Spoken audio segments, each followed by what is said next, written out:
This is Benji Warrior. You're listening to Authentic Warrior Radio. It's a podcast devoted to authenticity, resilience, and communication between diverse and passionate people. Thank you for tuning in. And don't forget a healthy dose of antics, insanity, and humor. Hi there.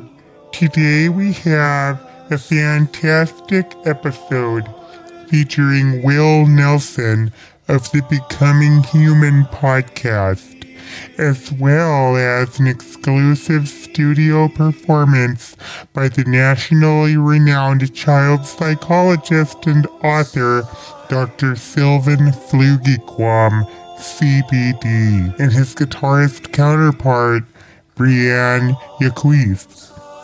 Dr. Flugequam has published over 30 award-winning books, such as his recent bestseller entitled A Guide to Nastiness, The Art of Teaching Children Self-Respect by Using Abrasive Communication, and his previous bestseller, Instilling Self-Esteem, Empowering Your Kids by Cutting Them Off After Demanding That They Speak.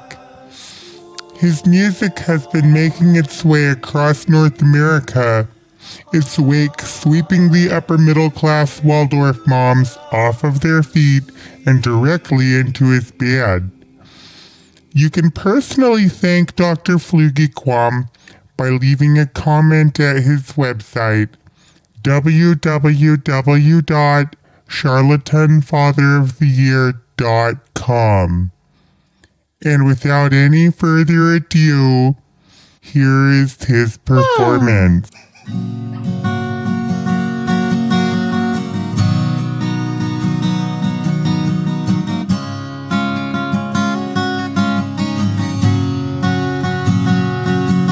Hey kids, you know I got your mom pregnant twice. Here you are, yeah. I love you so much.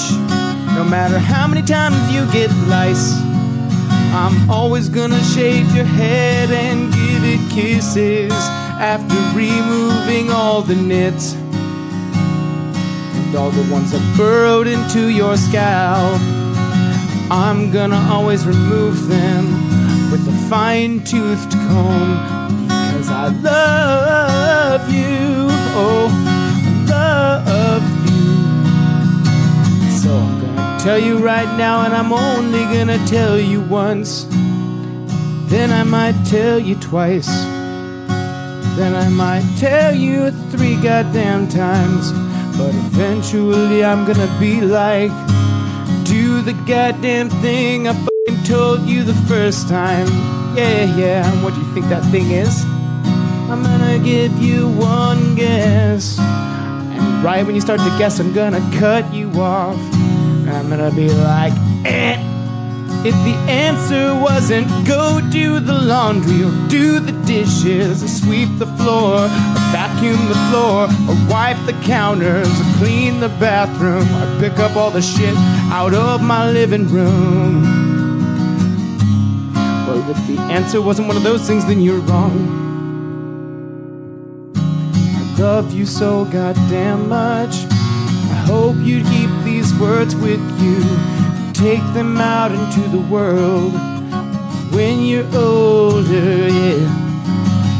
Gonna be like, well, my dad, he was weird as hell, but he loved us. And every once in a while he was nasty, but I know why. It was because my dad freaking wanted us to grow up and take care of our bodies and our house and have self-respect. Give respect to all the people that I share space with. 'Cause nobody should ever make anybody live in filth. Never, never, never, never, never. Most of all, that person who deserves the goodness and the cleanliness and the godliness and love is yourself. Because ultimately, the person who treats everybody else with respect, that person, they learn it from treating themselves that way first. So do the golden laundry so you don't end up with scabies. 'Cause nobody wants to have scabies. Nobody wants ringworm or MRSA. No, no, no, oh, no, oh. Everybody wants to be buff and strong. So eat your goddamn vegetables, yeah. Eat all the food I cook you. And furthermore, teach yourself to make that food yourself, yeah. Oh, kids, I'm doing all this for you. Really want you to grow up to be the best golden person that you can. So you gotta be the best damn person that you can to yourself, yeah. And then be that person to everyone in your vicinity. And everybody that you have a ripple effect on, yeah. It's what you do on this side of the world affects the shit that happens on the other side next, yeah. Oh, yeah. So don't be throwing shit away, nah. Don't be buying shit you don't need, nah. Reuse everything, yeah. Be somebody that your own children are gonna look up to when you grow older.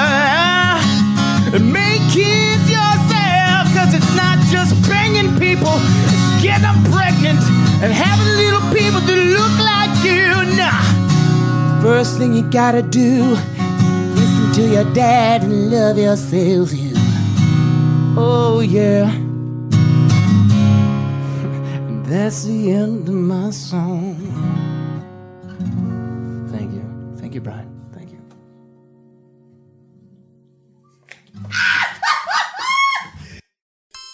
Alright, I got a few things I want to say before I'm ready to get started on the episode.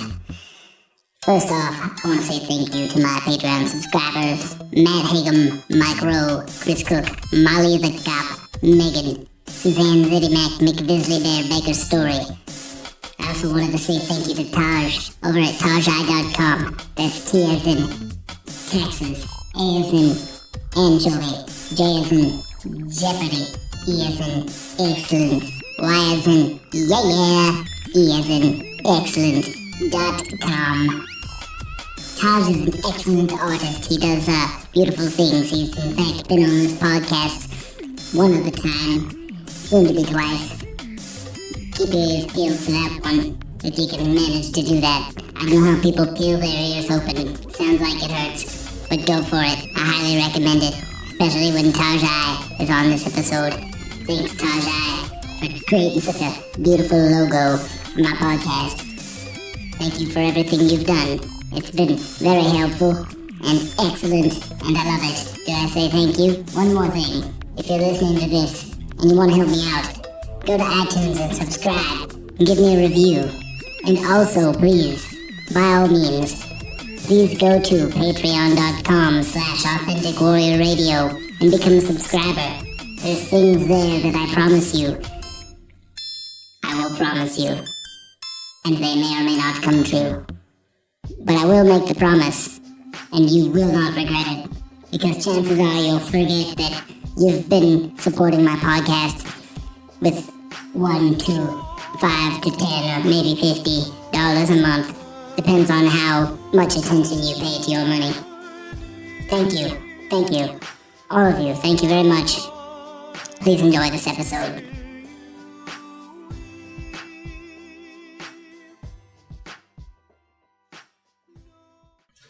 Okay, we're recording. All right, sounds good, man. So, Wil Nelsen, Yes, Benjamin. he's the guy who is the proprietor of the Becoming Human podcast. Ooh.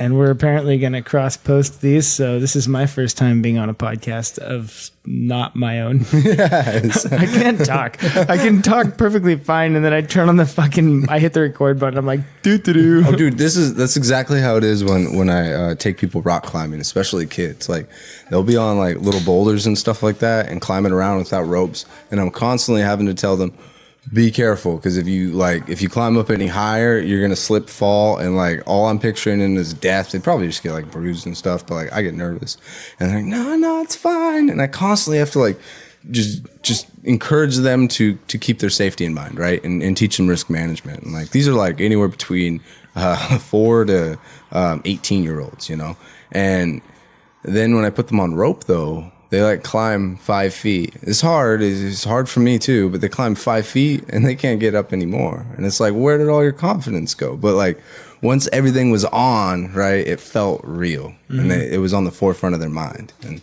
yeah, that could be pain sometimes. So describe your podcast? So when I was younger, most of the people that were around me had a dysfunctional lifestyle, and I didn't really have many role models. The ones that I would find were on movies, and those seemed unattainable, right? Holy shit. This is so close to home. Jean-Claude Van Damme was my father figure. Oh, shit, yeah, see? And I couldn't put it together. I was like, might not be for me. And then I'd start working right around like 12 years old, right? And as a dishwasher. And I'm like, oh, this sucks. I don't want to do this at all. And all I thought was that I was lazy, because my mom would always be like, well, you got to work, you know, and work's really important because you got to provide and all of those things. And it sucks. You just got to deal with it. I'm like, that doesn't feel good to me. Yeah. And like school was kind of a similar thing. I just had my own interests. I like to be on my own and try to like figure things out and, you know, and share it with people. But the people that I shared it with, they're more interested in like partying and stuff. So they weren't too interested in those things, you know. And I went through my whole course of like overdosing on drugs, and then getting alcohol poisoning, stuff like that, and then even having a kid when I was younger, right? I was just like fully entrenched in this. What I thought was with my role models is like family, right? Because all these people, the biggest thing that they're most proud of is like being a mother, being a father, right? And you find that in like poverty scenarios and other dysfunction, right? Because people usually have more children, and it's usually like your way out, even especially with like social services.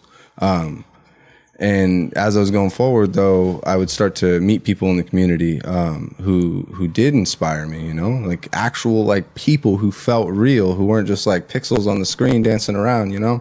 And like all the way from an author who came into my school, Ben Michelson. He wrote the book Touching Spirit Bear, and that's all about him finding this like albino bear up in Alaska, and this whole experience. And it's really for people who are in dysfunction and come out of dysfunction, you know, and create stability and bear responsibility, right?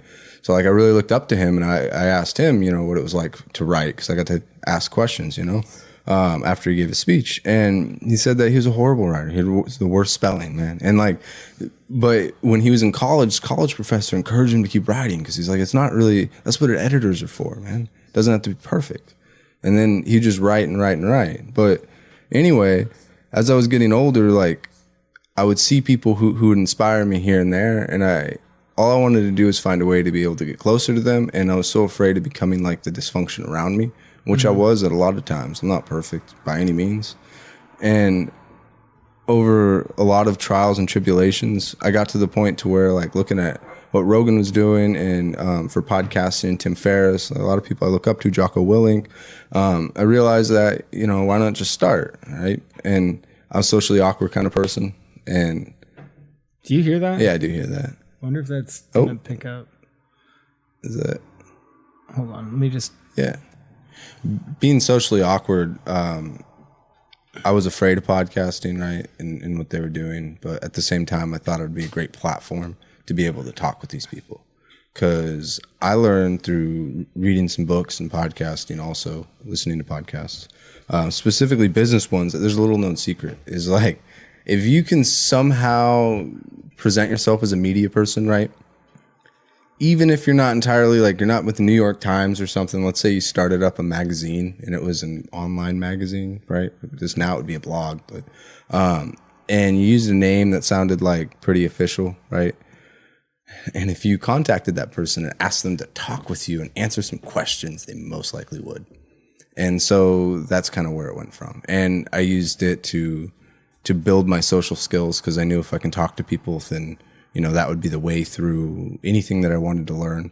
Because that prevented me from doing like martial arts at times, because I wouldn't want to go in, because, you know, you'd be all nervous about these people and what they think of you. And it's like, do a fucking podcast. It's going to build all those skills. And so why not? And that's where the whole becoming human thing came in, though, is because like I had all this dysfunction around me, and, you know, dysfunction is inevitable, even in like people who are rich or poor, who are enlightened, not enlightened, just all of that shit. Right. But it was just like, what is that experience? How do you move forward through that suffering and not just get like hung up on mental addictions? And that's kind of just been the voice that the podcast has been. And all the way from interviewing homeless people to people who are artists and entrepreneurs and the like. That was going to be, that like really ties into a question that I had, which was like, have you ever had a experience where you are recording and then you're like, you say some shit straight from the heart and then you feel so vulnerable afterwards that you're like, I don't know if I can put that in there? Yeah. Like, how do you handle that? How do you respond? I've been working with that since I was really young, actually, because I do poetry when I was in high school, and then just coming out of high school and college as well. And like the things that I were writing about were the things that I wouldn't have anyone to talk to about. Mm-hmm. And I was always very afraid to show people that. Mm-hmm. It even started before then, man. It was when I was like 12. I would literally like how you'd make beats, right? And you'd really enjoy that right around when I actually did slam poetry long before I did beats. Did you? Oh, what? That's tight, man. And when I was like 12, though, I would write stuff. And it's poetry, I loved it because there wasn't much of I'd always do like freestyle, so I didn't have to follow, any structure. And for some reason, I resented a lot of structure. Still do. And I would write and write and write. And it was my way of figuring out, how I felt about things and how I felt about myself and my own personal narrative. And like, I had like notebooks and notebooks of things, and I've never brought them to people. And it was like 3 years of doing this. I mean, well, why don't you just, start sharing it with people? Because I wanted to, but that fear kind of kept it away. And one thing led to another, and I'd start sharing it to these friends who just, partying and stuff like that and working. They didn't have any interest in the arts that I knew. And most of the time they'd never make fun of me like I thought they would. First of all, they would recognize that, oh, wow, you actually had like the courage or the gall to say that, to bring this out. I don't know if I could do that. That's all I heard. I went to a job interview where I heard that. Really? Yes. Yeah, they were like, can you tell us about something that might be a weakness for you? And I was like, personally or professionally? And they're like, well, either one, I guess. And I was like, well, they're all tied together. Like my professional performance is like, even if I leave my home life at home, my professional performance is totally tied in with the way that I feel about myself. Mm-hmm. And I was like, well, weaknesses. Sometimes I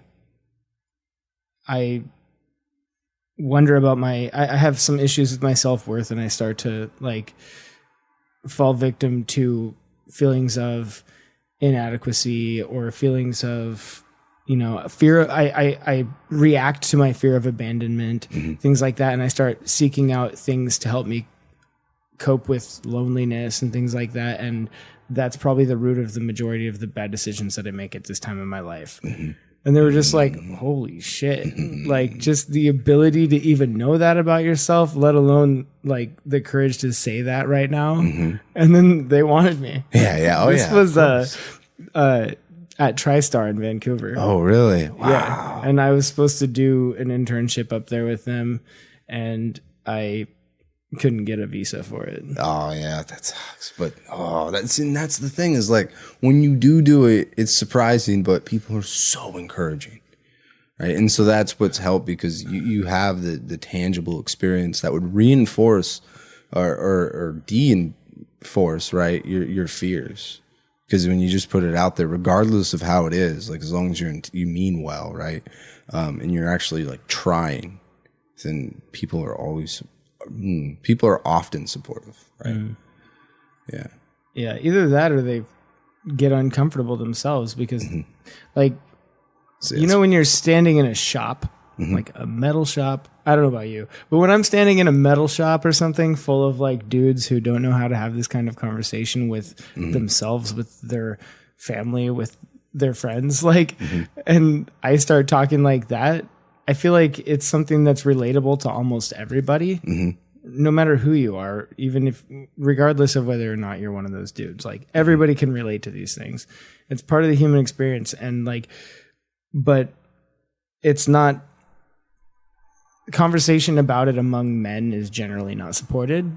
Yeah. And like, when you're having those conversations with people, they get really uncomfortable sometimes because it hits home, and it's like, hey man, like, what the fuck are you talking about? Yeah, you know what's fun though? Is like to try to navigate those conversations in the most disarming way, or in the least disarming way, in the most subtle way. And I present with curiosity. Yeah. And like curiosity, and just like it's not a big deal at all. Yeah. And like, 'cause it isn't. I was out, I don't really go out that much, but I was out the other night, and this dude recognized me from Facebook, and one of my childhood friends is his girlfriend, but she broke up with him a while back, I guess. I didn't even know who this guy was, and he was super wasted, and he was like drinking through his grief from her breaking up with him, and he perceived me as a threat. Somehow he got this idea that like she and I had a past that she wasn't telling him about or something, and like this is all coming out of this dude who's like wasted. Whoa, yeah. And so for like 2 hours, he would open up and tell me all this stuff, like heart to heart, and then it would lead to him trying to fight me, and I would have to like de-escalate that. And whenever I tried to walk away, like I really wanted to walk away. There was other things I wanted to be doing. Oh yeah, of course. But whenever I tried to walk away, he'd be like, "Hey man, where you going? I'm not done with you." And he'd like try to fight me and shit, and he was trying to act all gangster. And then anyway, the night it ended with him crying in my arms. Yeah, see, it's beautiful. And then I was like just hugging him and holding him and like telling him everything's going to be okay. And he ended up like he was like, "Hey, this doesn't go anywhere. You don't repeat this to anybody.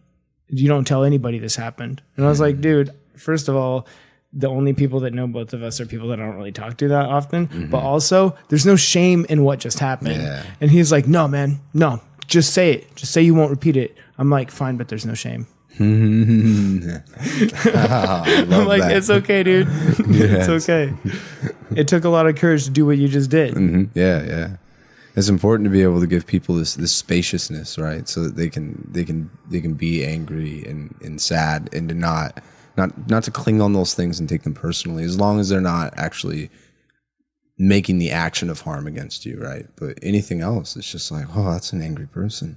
But you know what? When we have these conversations that are like in this subtle way, and we're like trying to disarm it, and also like disarm it, and basically communicate in a way that's like that is safe, feels safe.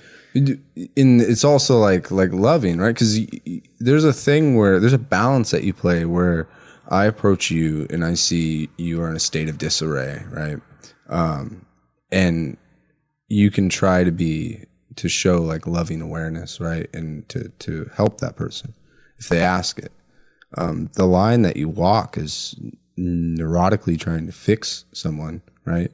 And also causing like drama or a personal situation, or ignoring them outright. And like the middle line, is just trying to be receptive, and like that example, right, is creating that spaciousness. You could have just been like, "Oh, here's what went wrong, and here are all of your answers," right? And that's usually like, in my opinion, that can be very dysfunctional and codependent. And then the other one, which is like, "Fuck you, man," or like you start to fight, or you just completely ignore them. But if you're there to be able to give them spaciousness, right? Like that's like true loving awareness. But it's compassion, holding space. It is. And it can be confused though. The fixing part is the part where is the delicate balance, because that can feel compassionate, but in reality it's not. Well, compassion, do you know the root words of compassion? Nah, what is it? Kom, which means with, and then pati, which means to suffer. Nah. So to suffer with somebody. And if you're trying to fix them, you're trying to end the suffering so that you don't have to experience it with them anymore. Yeah.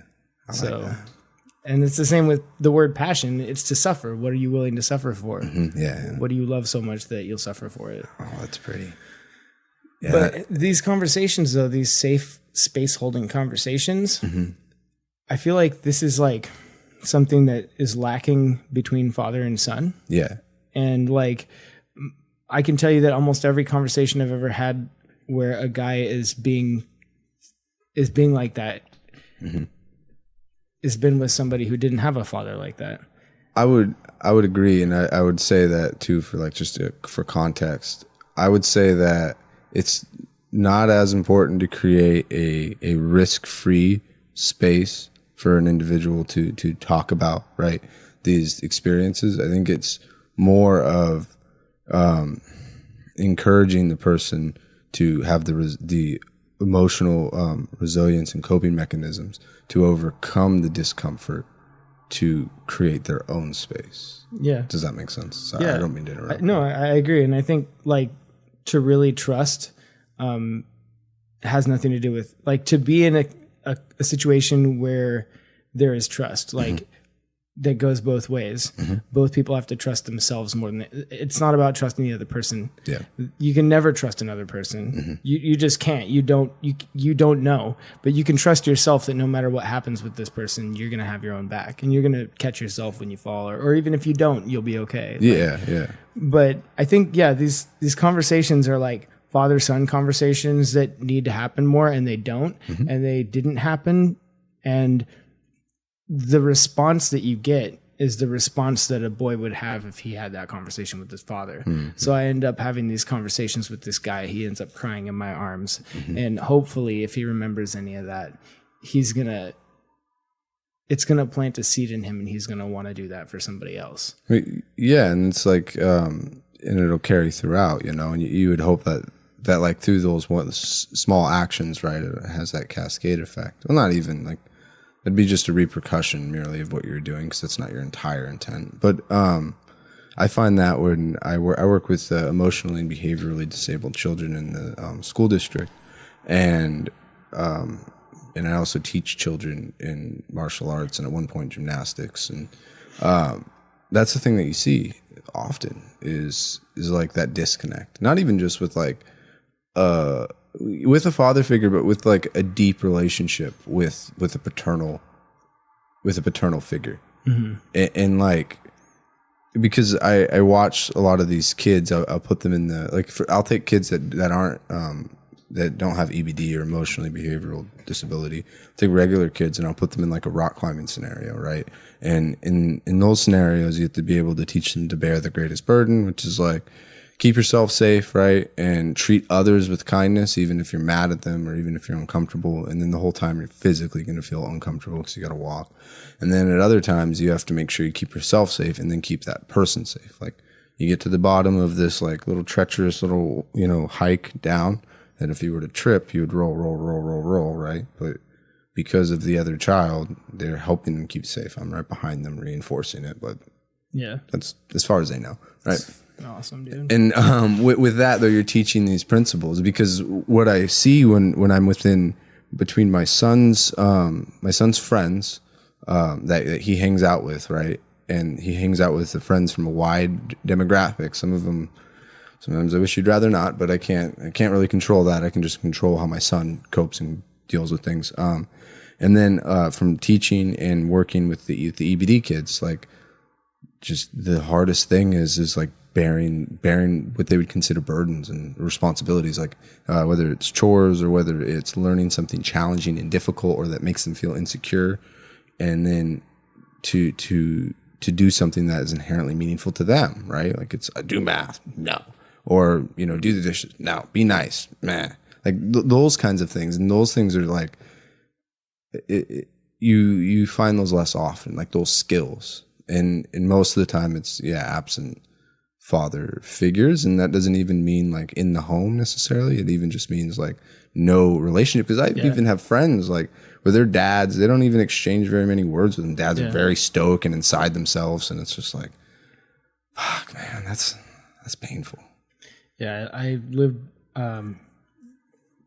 the person I called dad, I actually haven't lived with since I was like 7 years old, and I don't really have a frequent communication with him. Yeah. But I lived with him from 3 till 7. He was my sister's he was my adoptive dad. He's my sister's biological. And but I remember when I lived with him though, like for one thing, it was super abusive, but aside from that, like we didn't really have a lot of interaction.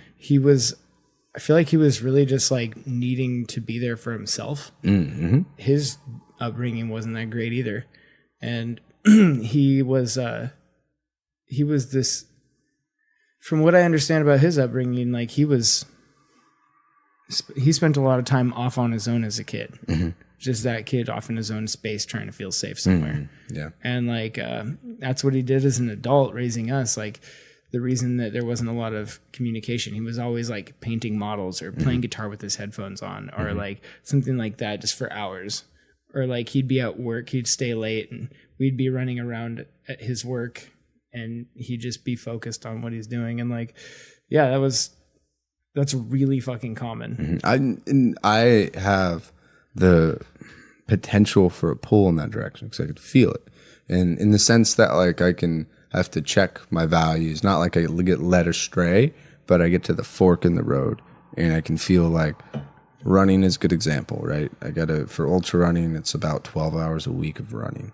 And with that, someday, like I'll have one day where it's like 10 hours straight of running, right? And then the rest of the days you divvy up, or it's like 8 hours straight of running. And you divvy up the rest of the hours amongst the week, right? And like I can get feeling the sensation of being so obsessed with something that like, well, I could just keep adding more and more and more to this. And this feeling of the concern or like fixation, right, on doing that, it can be so enrapturing that I have to be like, okay, wait. Let's look at the lifestyle that we want to live, and let's remember all the movies that we watched when we were a kid, which is absentee fathers and all the fucking movies.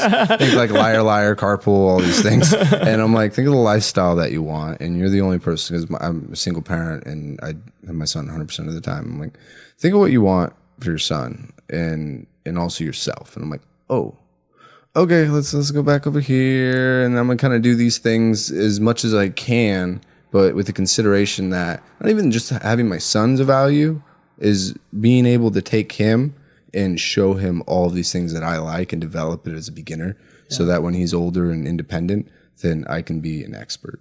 And like remembering that, because there's the pull there, but I have to have, I don't know if it's the discipline or just the value, and maybe imparted because I have an absent father, basically. Yeah. For me, like it's like I need these things in my life to develop myself. Yeah. And if I do that, I become a better father.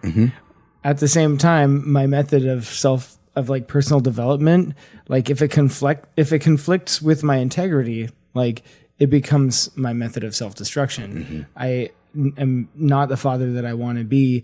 Like I had kids at a really young age.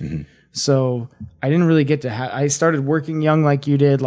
Sounds a lot like the way that I grew up. And like I missed out on a lot of the things that you do as a teenager or in your early 20s. And it's really easy for me to get sucked into the things that I enjoy doing because I'm like trying to have that. I never did Little League sports. And now I want to spend all my time doing martial arts. Like it's really easy to do that, but my life shouldn't really be about giving myself a childhood. It should be about giving my kids a childhood. And so I have to I want to include my kids in all the things I do. And I also want to make sure that they have access to all the things that they want to do. But it's like definitely a balance because I have to do those things for myself. Yeah, it's always the art, I think, is how one, the art and the preference is how one goes about that balance, right? Like I've been parenting yourself Yeah. and parenting your children at the same time. Yeah, exactly. Well, that's the thing that I used to say, because like my son was born when I was 17, so I'm 17 days and 17 years older than my son. Holy and shit. Yeah, and like I always would say, people are like, oh, that's crazy, and I'm like, no, you don't understand. He's like a few steps behind me. So because I had to, like, even then, look, this isn't hindsight. This is exactly my mindset at the time. Was that like he's a few steps behind me, and I'll be able to teach him as I go. That's so crazy. You're gonna be 35 when he's 18. Yeah, oh yeah, I think about it all the time. That's what I'm saying. It's like I got I'm gonna be expertise. 42 like, when my youngest is 18. See, perfect. If you like any martial arts, any of that stuff, man. There's people who've been like getting martial arts in their mid 30s and then send it large, by their 40s. So it's like, yeah. I started martial arts at such a young age. Really? Yeah, that's what like. It wasn't just movies though. I mean, I was really inspired by movies. Like that's in the 90s, dude. It's easy to be that kid. Yeah. Oh yeah. There's so many fucking classics. But anyway, I became the guy that I wanted. I had this idea of this like ultimate dude in my head, and he wasn't like G.I. Joe, but he was a teacher and a leader and like somebody who was respectable and like was kind and compassionate and all the things, but he was also like a ninja. Yeah. And like I became that guy. Yeah. He was Jean-Claude Van Damme. So cool. That's right. See, you were in that era of martial arts movies. I completely missed that boat. I didn't get exposed to martial arts until like 7 years ago. Like I knew of it, but I didn't know of it that well. And like that would be such a powerful, almost like comic books, very similar, be such a powerful thing to grow up with, right? Yeah. And like it almost imparts like a certain level of tradition on you. Would I be right to assume that? Well, you see all this stupid fucking Hollywood mysticism in the movies, and that gets your imagination going. And I was good at reading, and I did read, but I didn't read a lot of Eastern philosophy type stuff when I was younger. I sucked that shit up. But I had my own ideas. I didn't have language for it. It was really hard to talk about. And besides that, most of the people that I wanted to talk about it with were fucked up on Adderall. Yeah. So I like, or opiates or whatever. So Suboxone. Yeah. So I, eventually when I did start reading though, it was like, oh shit, all these ideas exist. This is like Taoism. This is Buddhism.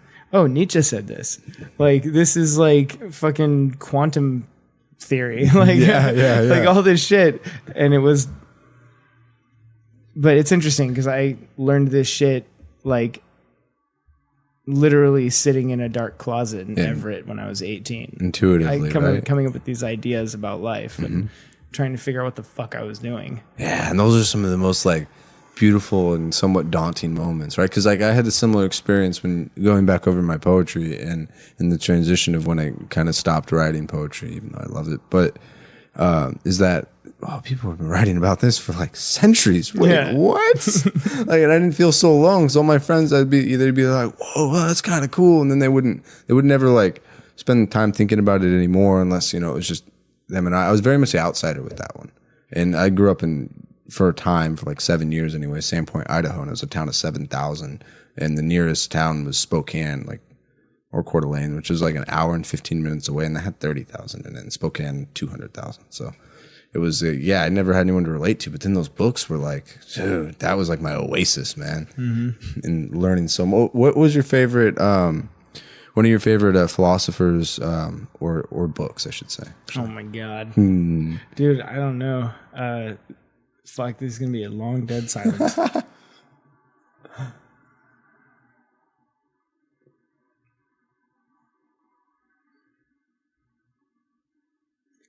don't even know, dude. I read a lot of like psychology type stuff.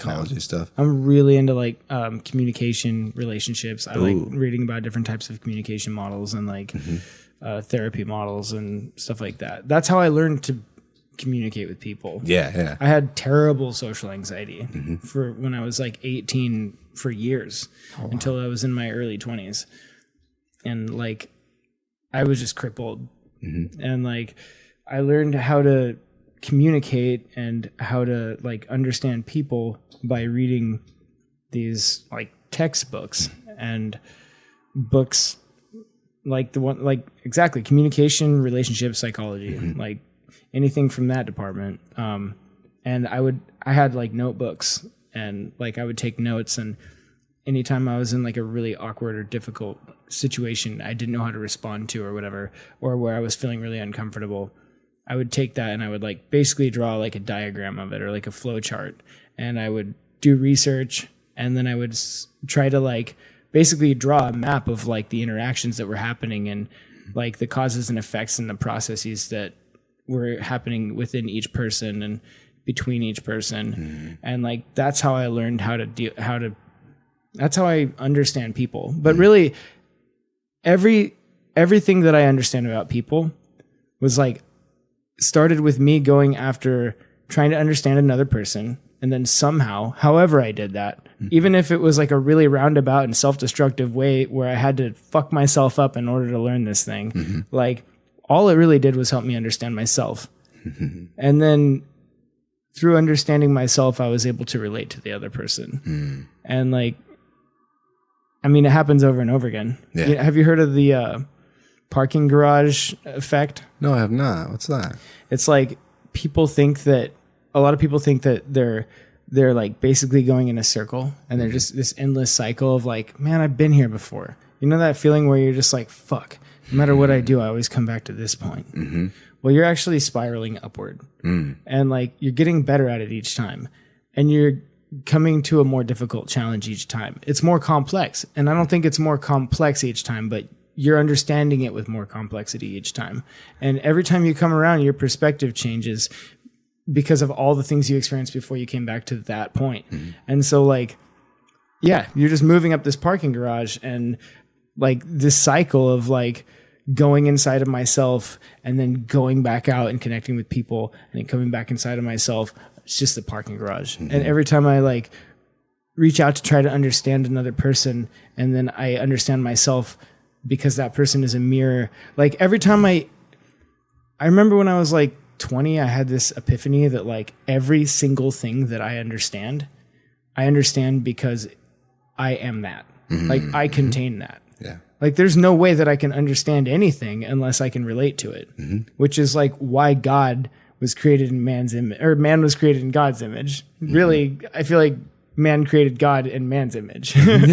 Because everything that we don't understand, we personify so that we can relate to it. So that's the funny thing is like, if you were ever to build a role model, right, it would have to be in your image and then better. And that's where, for me, where I even take like, not that I'm not religious, but I value all types of religion, and I value the study of religion as well, just as I do philosophy, because it's pretty much one and the same, right? Although most religious people would rebuke philosophy. Yes. But just for me being agnostic, right, they're both of value to me very, very much. And that's the thing that's religion actually helps me, specifically Christianity, right, is like, is you have a role model in how to hold yourself to the highest standard, right? Creating something in your image that exceeds what you are currently doing, right? Like you don't want to, I don't want to clean my car, right? Like there's somebody that has been written, right? And that someone would look up to, who holds himself to the highest of standards that you can hold yourself to. And that's where like inverting it in that way is super helpful, even to me as a person who's not religious, right? Is just knowing that there's like this big story, because all stories are like a mapping of who we could be, right? Even like Harry Potter, for instance, a person who's like courageous and has a community. Like literally, Harry Potter is another good example of someone who's just really good at jiu-jitsu and goes and does like ADCC trials, right? And they go and fight like all the bad people or all the tournaments and all the shit that they can't do and like all these things, right? And because if you look at just like archetypes, and in all the stories that we have, it's literally just a role model for, our potential. And I would view personally for me, like even Christianity is like a story, right? And a narrative that we collectively tell ourselves. But the thing that I found fascinating, which is to your point, where it's like that the parking garage, is I really like Ram Dass, if you're familiar, right? And he has this thing where when he was younger, he was very like power hungry and attention seeking, and he always wanted more and more and more, and success. And then he goes off and he, just to put a really long story short, I guess he becomes he dedicates himself to a spiritual practice, and he does like some of the most wild shit, from really, really long silent retreats and abstaining from sex for years and years, and then coming over to the States and bringing back everything that he learns in a spiritual practice, and touring across the country, in the late 1900s, right? And that sounds old, but in the late 1900s. In the 1900s, and he has one where he's old now. At that time, he was like, I don't know, he's in his 50s, 60s.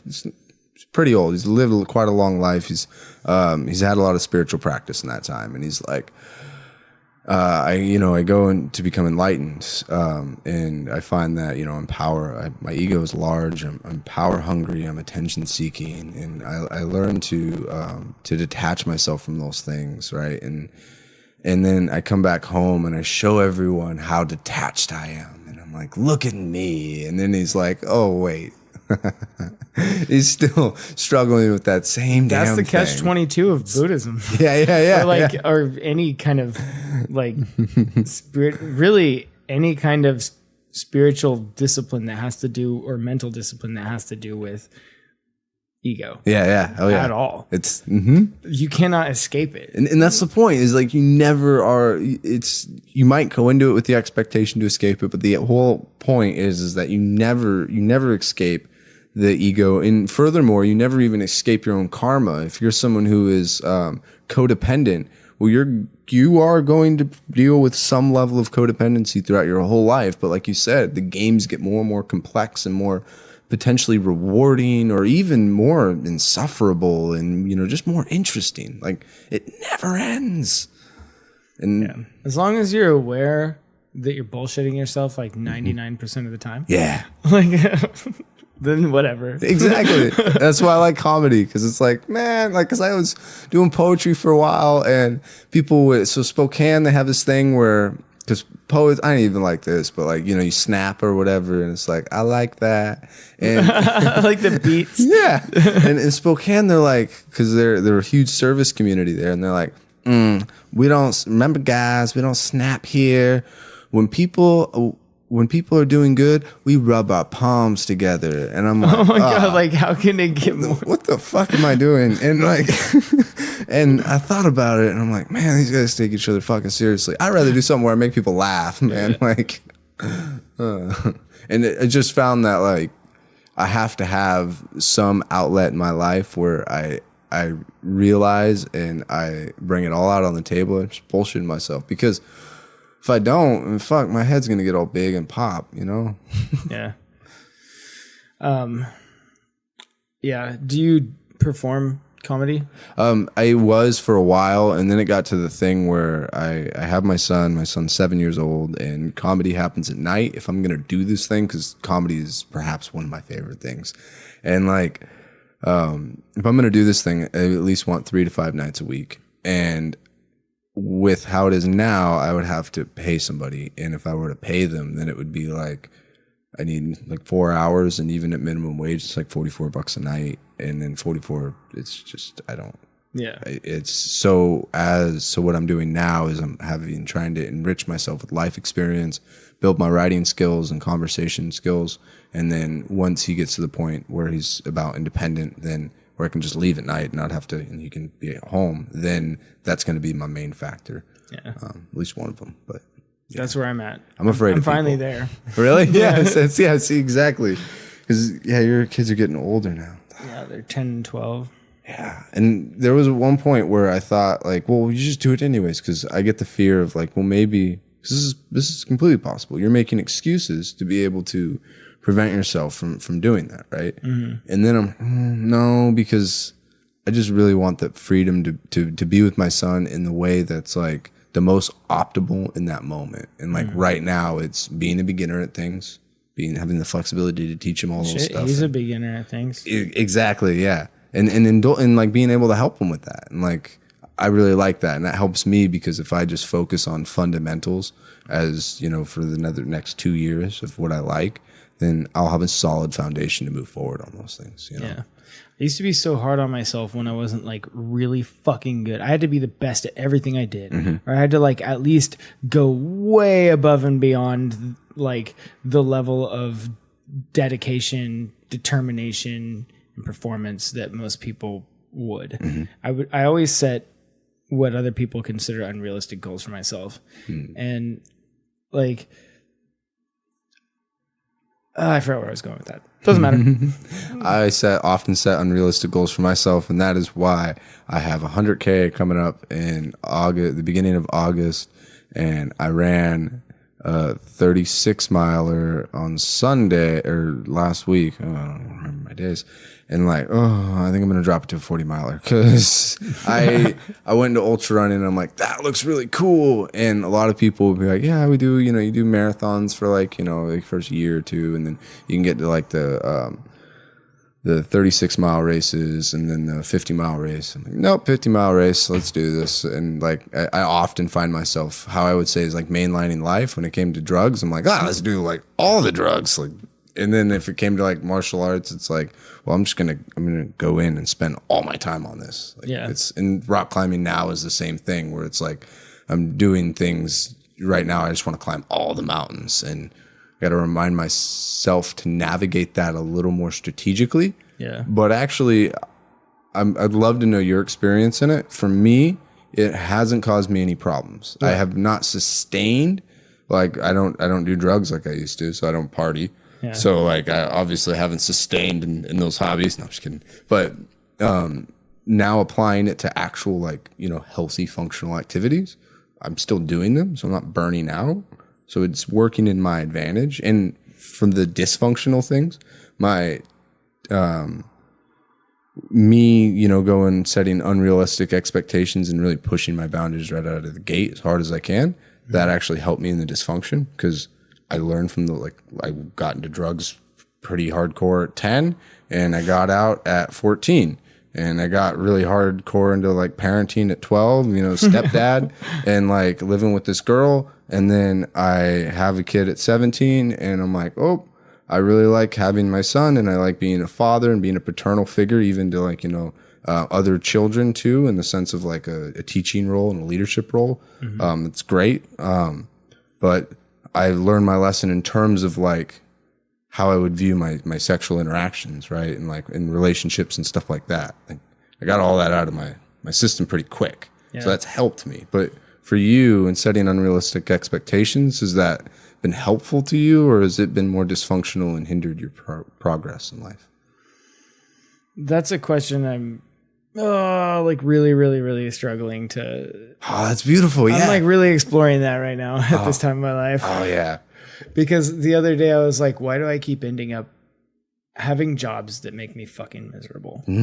Like every fucking type of work that I've ever done, I've ended up miserable. And then I got a sponsorship, a fighting sponsorship, where for like 10 months I did nothing. I was offered this opportunity to. And here's like the clue. I was offered this opportunity to do nothing but fight and train. Nothing. And all my bills were paid for. Oh, everything. Nice. And I didn't accept the offer for like 2 or 3 months. And then when I finally did, it's because I was like, oh, here's how I can feel good about this. It was like, I don't deserve this opportunity. I don't feel like I deserve it. Why are there other people who are scraping by, struggling to get by, and I'm being given this opportunity? Like, how can I deserve this? So to me, like deserving something doesn't necessarily have as much to do with what you have done as what you're going to do with the opportunity. Yeah, precisely. So for me, it was like, okay, what do I need to do to deserve this? So I've loaded on all this other shit. It wasn't just fighting and training. It was podcasting, writing a book, doing community service, like just I had this crazy schedule. And I ended up like pretty fucking miserable, and I got that's when I started drinking too much. I was, first of all, almost all of it required me to be alone. I couldn't interact with other people. So for like 10 months, and I only sleep like an average of like 4 hours a night. So for like 10 months, I was spending like 20 fucking hours a day by myself. Unless I was in the gym training, which at the most is 3 or 4 hours. So I would train outside of that, but it was solo training. So like, dude, I got super fucking depressed. I started drinking too much.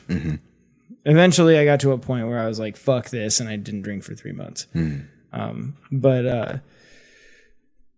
I forgot what the question was. See, that's the beauty, is because like being able to identify that as merely a symptom of the situation, right? And I wonder, when you stopped drinking, did you do that out of the discipline to stop drinking too much, or did you do that because you fixed the problem and course corrected with the social isolation? It was a little bit of both. I mean, I realized that drinking was counterproductive to my goals, but that wasn't enough. Yeah.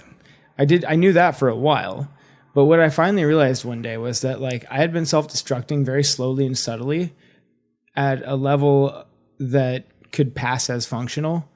And like basically, like, I don't believe in half-assing anything. Most of my life I've had I haven't really had a very good relationship with moderation. For me, it's like, if you're not going all out, then you're half-assing something. What's the point? So I was like, dude, if I'm going to self-destruct, like, why am I half-assing it? I've not only been like shitbirding my way through life, but I've been shitbirding at shitbirding. So for 24 hours, I got as fucked up as I could. For 24 hours, like literally on the end of that hour, like on the minute, I started drinking water. But for 24 hours, I drank too much.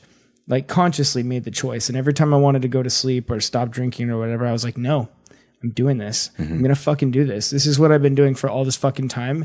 And I'm going to fucking do it.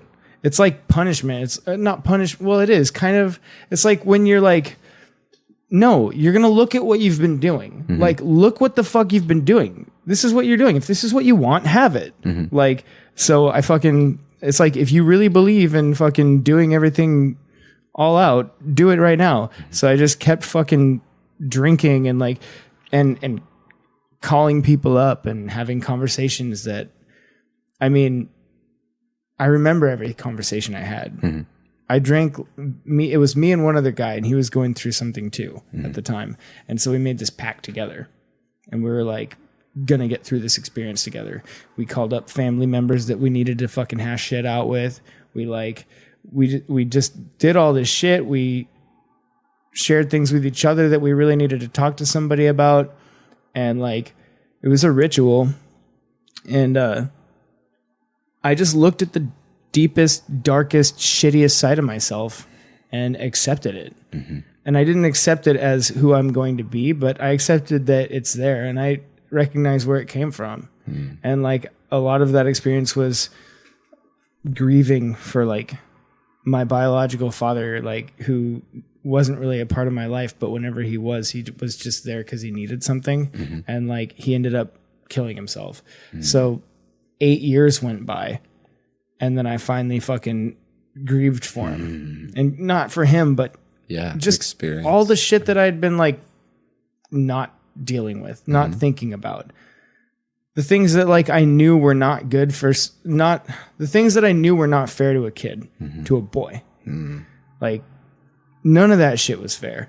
But most of my life, I just didn't think about it. I was like, whatever. Like, it's not going to affect me. Yeah. And then like, it all fucking came down that night. Like, all of it, that 24-hour period, I just exercised a lot of fucking demons. And then I didn't drink again for 3 months. I didn't have a drop. And like, even now, like it takes me like hours to get through a beer a lot of the time. When you say it takes you hours to get through a beer, is that a conscious thing, or is that a very unconscious thing, in the sense that you're like I'm aware of slow?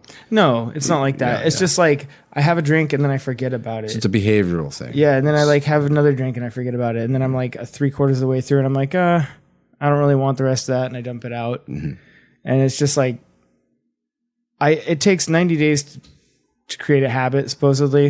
And I spent 90 days like creating a habit out of having self-control and like not self-destructing when there was shit to deal with. Yeah. For those 90 days, I really focused on dealing with the shit that I'd been avoiding, seeking out comfort.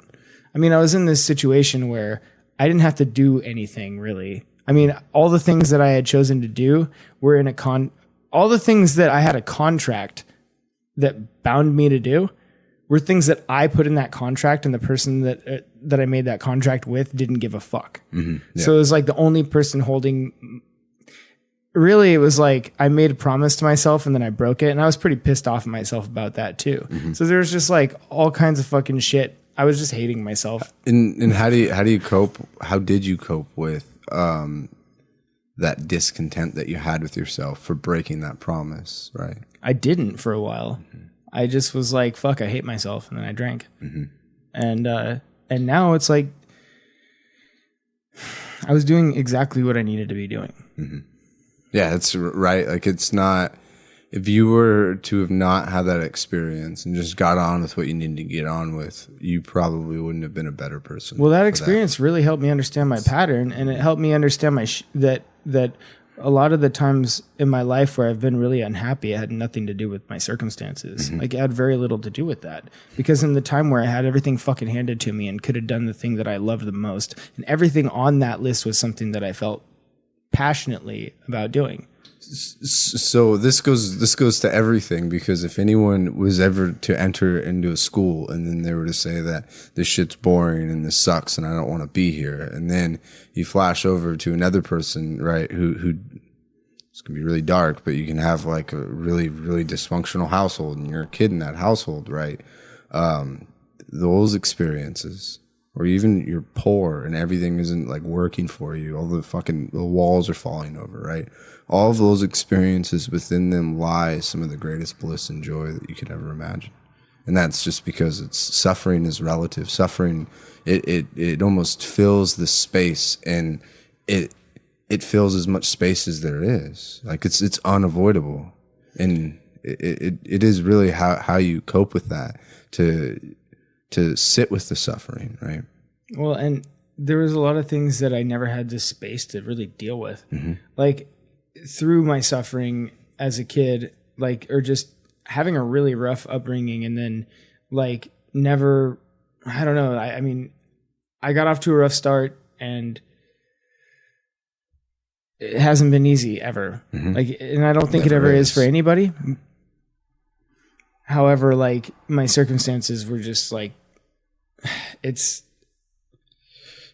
even what you said, where you get sponsored and you don't have to work and you get to do these things. Well, what happened was, like, so you know how during fight or flight, like, your pupils constrict, like your blood vessels is constrict in certain areas because you're like preserving it for like the functions that take priority in order for you to survive. Yeah. Like, through most of my life, I've been in a survival state, and like, I never really dealt with these other things that really needed to be dealt with. And when all those things were no longer an issue that I needed to focus on, and I finally was like, as soon as I signed that contract, dude, I felt like I had been treading water in an ocean that was just like rapidly crashing all the fucking time. And I had washed up on shore. Like, what are you going to do? You just spent fucking 32 or 33 years treading water in the ocean with fucking sharks swimming around you. And like, you feel like you're going to drown all the time. And every fucking moment you're like, you're reaching up outside of the water. You're reaching up thinking you're going to reach out of the water, and it's not there. And then you think you're going to drown. You finally get a gasp of air, and then here comes another one. Like, that's life. And then all of a sudden you wash up on the fucking beach, and you're laying there like, am I fucking alive? Are you going to get up and start working? No, you're going to fucking lay there for a minute. And that's like, when I was in that state and I was like, holy shit, this is real. I'm alive. Like, none of those fucking, I mean, I used to lay in bed at night like having these, I would have this feeling like I'd start falling asleep and I'd feel wind, but there was no fucking wind. But I had this terror of like, I had this fear that I was going to be homeless because I've been homeless and I've frozen, and like I've been in the hospital because I had frozen, and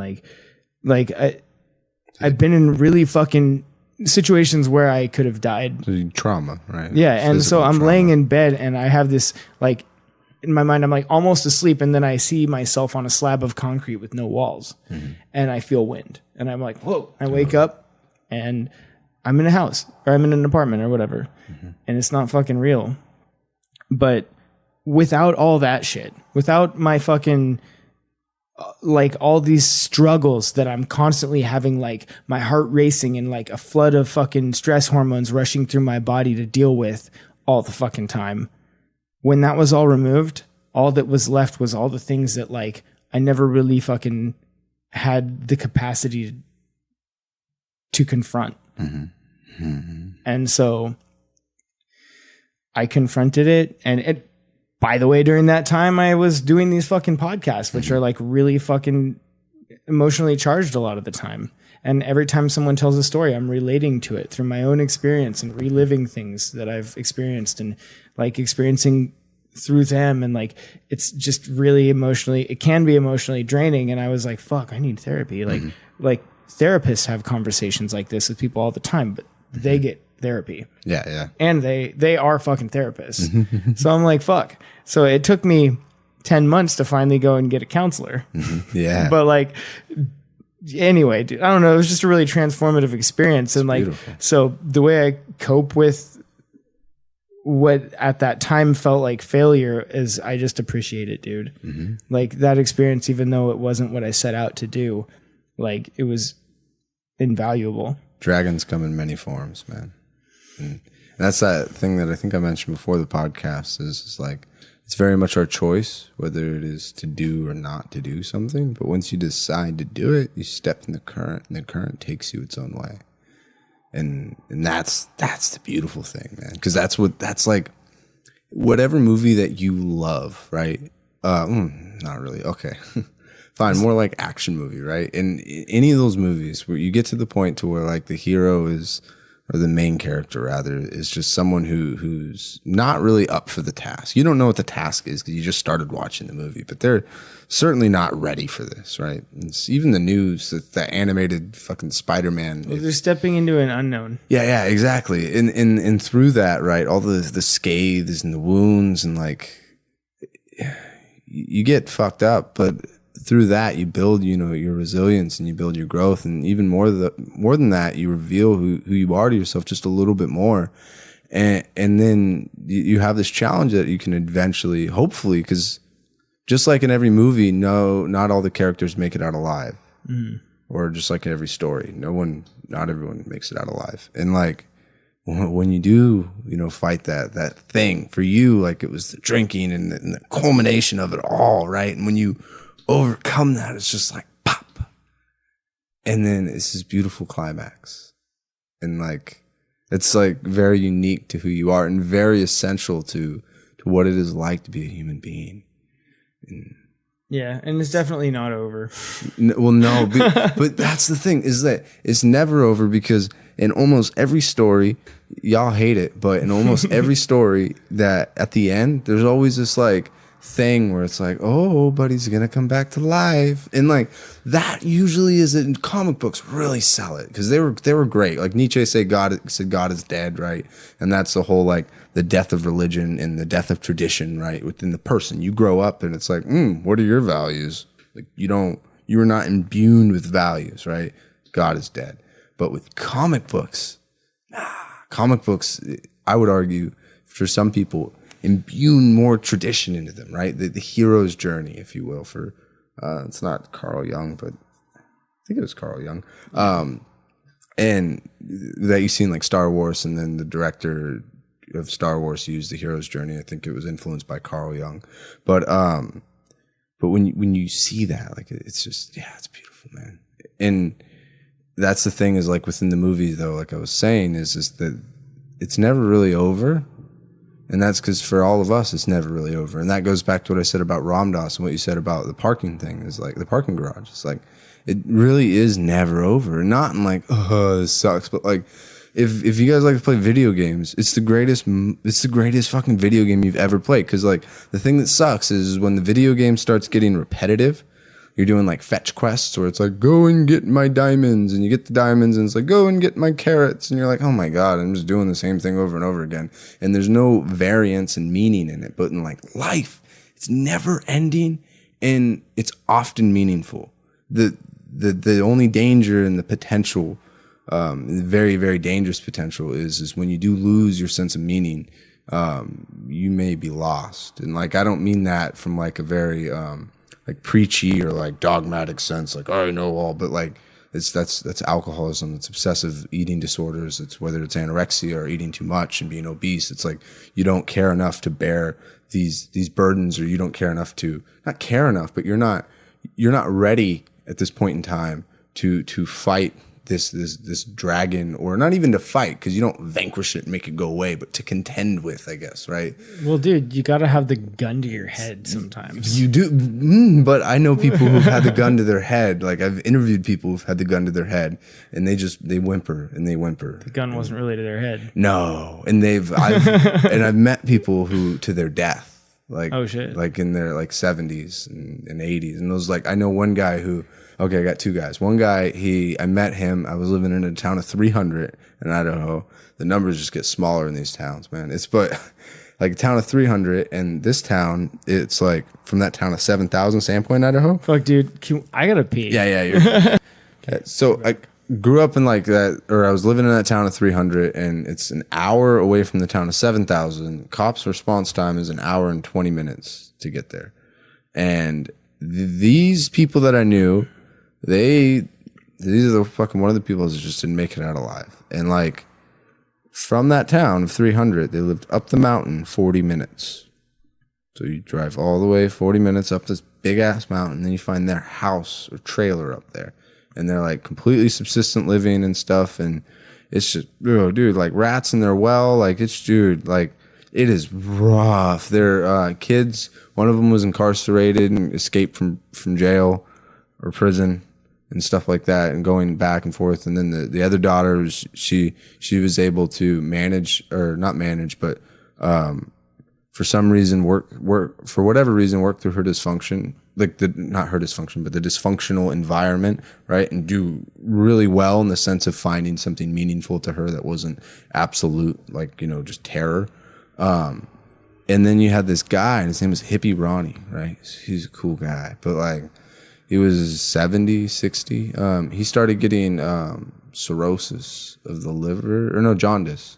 And his eyes started getting yellow, and I guess a lot of that has to do with like alcohol and drinking a lot, right? And these people... Ask Heidi. She knows. Like, she's a doctor. Really? Is it jaundice where you... jaundice is from drinking. You get yellow eyes, right?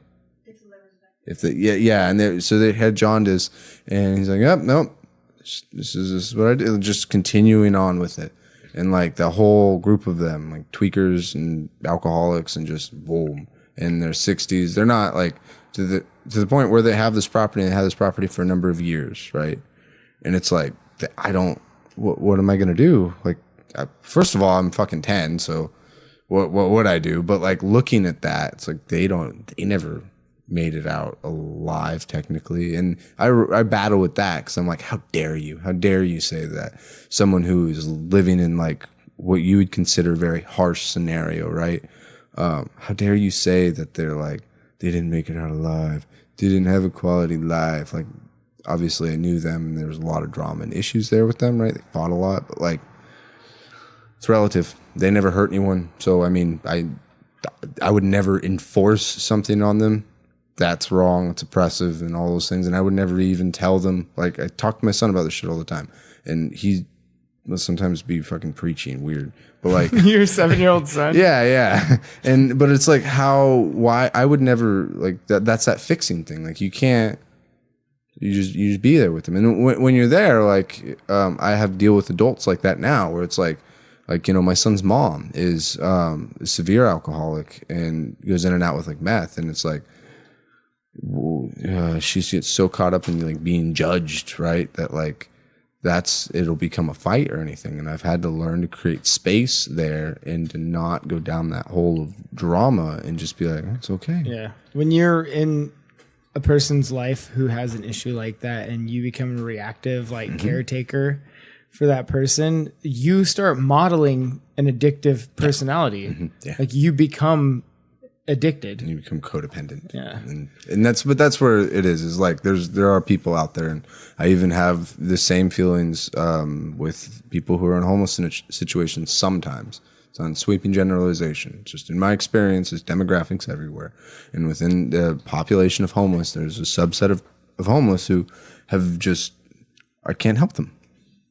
And like, there's some people who are going to not be able to, I'll use drugs, but it's not just drugs, and it's not drugs' fault. Drugs are no fault in that sense. It's just an opportunity to act out the dysfunctional behavior, right?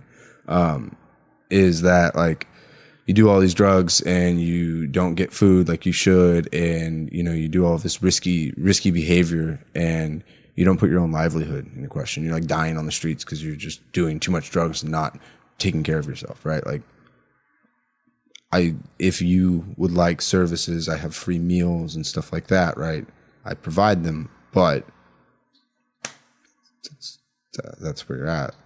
And that's how I've had to do with some people too, is like, even my own dad. It's like, oh, you've used meth like most of my life. And like, how do I love you? And how do I give that spaciousness? Because if I'm like, oh, I just hope that he gets clean. I hope that because I wish the best for him. But if I'm thinking that, my whole interaction with him is the hope that he is who he is not. Like, and that's really hard, and that's not. Dude, how many times in your life have you loved somebody so much that you had to give them space? Yeah. Like the fact that compassion and love can't really exist independent of each other. Like you have to sometimes, the only way to love somebody is to let them be. Just get away from them, honestly, and not even be there. Death also is like, I have mixed feelings about this, but I guess I'm working it out. Is like, death isn't the end. Whatever you believe or any of that stuff, right? I'm not saying like there's this thing that happens, right? Like you die, right? We know that. That's it, right? And if you are on that path, and if me giving you space, right, in like an actual way where I'm trying my best with clear intentions, if I'm giving you space, and if the result of that is death, I'd like that is my emotions that I have to that is just me being afraid to die personally, projected onto another person. Does that make sense, or does that sound very callous? No, I think it makes sense. Like free climbing, one of my friends, I don't know why I call him a friend, but I'd like to. Oh shit. His name is Austin, and I forgot his last name. God. Okay, And it's not a shared Austin. No, it's okay, not. Good. He calls himself the free soloist, and he free solo rock climbed. Oh, okay. And he's doing, so like there's all different kinds of, I'll just be quick about it, but there's all different classifications for climbing, which you have like first class, second class, which is like hiking, first class, flat terrain. Second class is hilly terrain, don't trip, you'll just roll down the hill. And then third class is like feet, but you got to be careful because if you do fall, you're gonna tumble down, down ledges and stuff like that. It's risk of death, but not really. Fourth class is hands and feet almost, 100% of the time. You're not climbing like walls or anything. Some people don't use ropes. Some people do, but if you do have a fall, then it could lead to death or serious injury. And then fifth class is basically climbing up walls, right? And where you need ropes. Well, my friend Austin is, he's been climbing for a really long time. He's a really good climber. He was climbing, he climbs 512s, which 512s are like the purple belt equivalent in rock climbing. And he was. So halfway there. Yes, halfway there. And he was, because once you get to like 514 or 515, maybe even that's like elite level. Few people could ever even get there, even genetically speaking, get there. So I'd even say purple belt, brown belt is at the 512 range. And he's climbing those without ropes. He's doing it free solo, and he does it even in unlaced shoes. And for climbers, you want your shoes nice and tight, right? Like your pants high and tight. And so that you can get on like the very small, precise footholds. He does it all unlaced, and he can send those routes easy because he's very technically adept, right? And he free soloing these routes. He gets to like 18 512s that he's climbed without ropes, and they're usually like 100 feet, 100 to 120 feet in height, right? And he's doing them and does them all fine. And one day he dies. Oh, shit. That was like 3 weeks ago. Holy fuck. Yeah. And he has had these times where he's free soloed, and someone will be, what most of us do would be free climbing, which is different. We have ropes on. We're fixing protection into the rock. So if you fall in the protection. Worst case is you're going to get a bruise or really hurt. You could deck and break something, but it's not really going to happen. And those people are climbing, and then he comes up and he's like, I'm going to just send this route right here, right? And he has this whole emotional, like, just like dialogue over it, because you got to understand, like, he didn't know if what he did was selfish, not the death, but this about to climb free solo next to these guys free climbing, right, at this popular crag. But because he's literally putting them, if he climbs that and he falls, he is making them confront death, and they're going to have to rescue him. And then they're also, when you're climbing over there and you're watching this dude, and if he slips, you're like, you're consciously thinking about this person, could die. And like, he's not going up the routes like trying to kill himself. He's not falling off of them. He's doing these routes because he can do 513, which is a grade above. But it's like grappling white belts, and it's like no tapping. Yeah. Like, I won't tap. Like, that's retarded, but that's the only way that I could think of it. Like, he's just so skilled, it's not a risk factor. The risk is actually small of falling, but the likelihood of falling is small, but the risk is high, of course. So he has that whole like emotional debacle, and he just realizes that he makes his own personal choices. He's thought about death a lot, right? He doesn't want to die. Well, he didn't want to die, and he climbed, sent that route, and he fell 80 feet to his death. And with that though, it's like, I'm not sad that he is no longer alive. I'm sad that I don't get to experience him. And I'm sad that his family doesn't get to experience him anymore. And in that scenario, all the choices that he made had the potential for death, just like the choices of using substances too much. I'm not saying he was dysfunctional at all. He's a really cool, really great guy, really strong guy and consistent. But like, your choices were risky. Yeah. And I will help you if you're in a point to where you're like, I am hurt, help, right? Or I need you, help. I will be there, but I will not pad the walls. I will not, nothing. I will not cushion your fall, because it's not my right. And you walk the path that you walk, whether or not you want it, or when you want it. That's how you'll be that climber who was free climbing next to him and cringing and freaking out and not being able to focus 100% on your experience, but also not like interfering. But that's the compassion part. That's the part where you're like, no, I'll suffer through this. And the biggest part is like, you realize that you were in a public area and all that you control is your own reactions to it. And that's the biggest thing is like, because if you were tense or you made him feel bad or you forced him to come down off the route, or any of these projections that you had could potentially either make it more risky for him, or it could just be dysfunctional and hurt you and the other person. And, and that's something that I've had to contend with, because I'm like, I really am watching you, and I'm watching you either go to like prison or death, and I need to stop you. That was at once my mindset. I was so morally charged by my own ethics and values. And God, I was such a fucking just dysfunctional person. I don't know what, I had no business doing that. But in the process of that, I get tangled up in it. And then now it's like, oh, I see you're about to hit a brick wall that could be, it's very terrifying for me, and I feel for you. But if you need anything, I'm here. And it's getting Yeah. Much more manageable. Dude, like, I've like had conversations with friends of mine about how do you actually like hold compassionate space for somebody, and like all you can do is say I'm here. That's it. All you can do is let them know you're there. When I have a friend who is like, how are you doing? And I'm like, how are you? And then they answer me honestly and it's really shitty. Like they're experiencing some fucking shit. Like I have to think about how to respond to that. And a lot of the time, all I can say is I'm here. Yeah. I mean, honestly, like I don't want to fucking jump in and try to interfere. I don't want to like, I don't want to say I get it because I don't. I only get my experiences. I don't know what they're going through. Like I can relate to my own experiences. I can say I can relate to you to that in my own way, but it's, or like I've said to people before, like, not that I've experienced what you're experiencing right now, but I feel like I can sort of relate to it in my own way. And I'm here. That's it. And it's like, I can talk about my own experiences, but then that's not really holding space. No.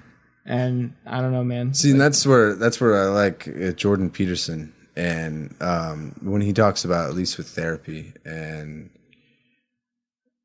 a lot of it just like, one of the things that he mentioned was, and it had to do with therapy, just with talking in general, which is like when we talk, right, or even when we write as well, we're actually refining our narrative and refining our ideas, and we actually require speaking or writing, and we require other people to be able to think and to be able to sculpt who we are in our own personal narrative. Like who I am is actually more solidified by how you perceive me and other people perceive me than how I perceive myself. Because that's like the only stability that I have is like, so for me to view myself as like a rock climber, right?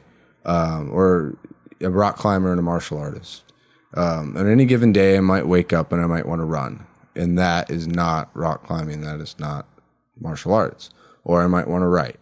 And I'm thinking about those things. And those martial arts and rock climbing are the furthest from my mind, right? And your ego's like, what? Yeah. But then my son comes up and like, you know, he asks me questions about climbing or about trips that are coming up, right? And like I form my identity based on how people perceive me in that sense, right?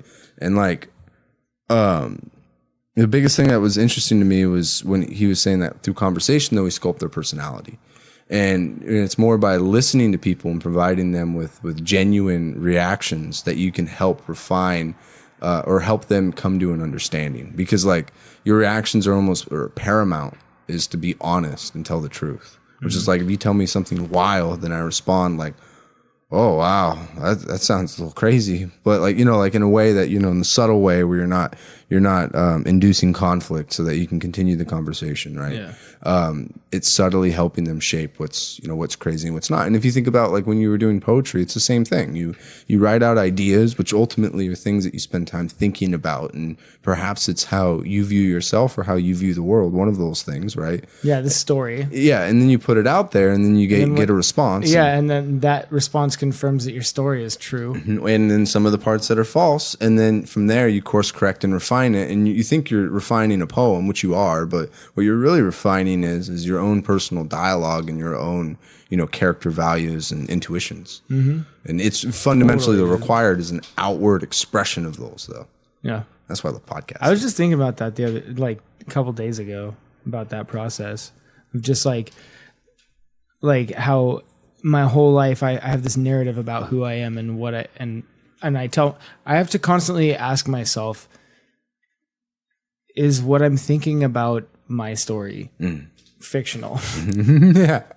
Like how much of this is just like how much of this is a story that I'm writing where my perception of it is just skewed enough to protect my ego in some way. So you got cognitive biases, and there's some beautiful stuff on cognitive biases. Yeah, and I'm just like, well, like really though, you can't escape that. You have to like, you can't escape it. It's who knows if you're fucking bullshitting yourself. And honestly, the fact that like we can tell our own story to ourselves, like unlimited amount of different ways. And there's truth in every single version. Like, and there's also bullshit in every version. I guess it doesn't, to me, it doesn't really matter as long as like, it's like I was saying before, like as long as you know that 99% of everything that you know is, or that you tell yourself is bullshit. Yeah. Well, see, but I think that's because like stories and narrative is not about how it is, but how it could be, right? Because like that very distinction of it not being entirely like factual, like the potential for it to be skewed one way or the other, right, is the potential for change. I think that part of us that when we tell our story and then we get a response from it, and that response reinforces our perception of our story, like I think that's the part of us that yearns for belonging. Like when you're in the movie theater and something happens that isn't even fucking funny, but everybody laughs and you can't help but laugh with them because you feel like part of this like laughter. And it's belonging. It's part feeling like you're part of something and you're accepted, which maybe that process of like it's people being mirrors of each other simultaneously. Like that might be a more powerful process for people who have struggled with belonging. And for me, I know that that's the case, having grown up in multiple different families where I didn't ever feel like I really was part of the family. But do you ever get the fulfillment from being a part of a jiu-jitsu or not a martial arts school? So when I was talking earlier, I almost got into that. Like my earliest feeling of being part of something that had like a family or like a group of people that had some kind of like bylaws that I felt like I wanted to. I've always had a hard time with authority, but my first experience with martial arts was in Goju-Ryu. And then when I was like 12, I started Kaju Kembo, and there's like this creed, and the creed was something that I wanted to adhere to. It was the first time that like something was on, like I was like, I want this. It was meaningful to I you. agree with this, and I will stand by it.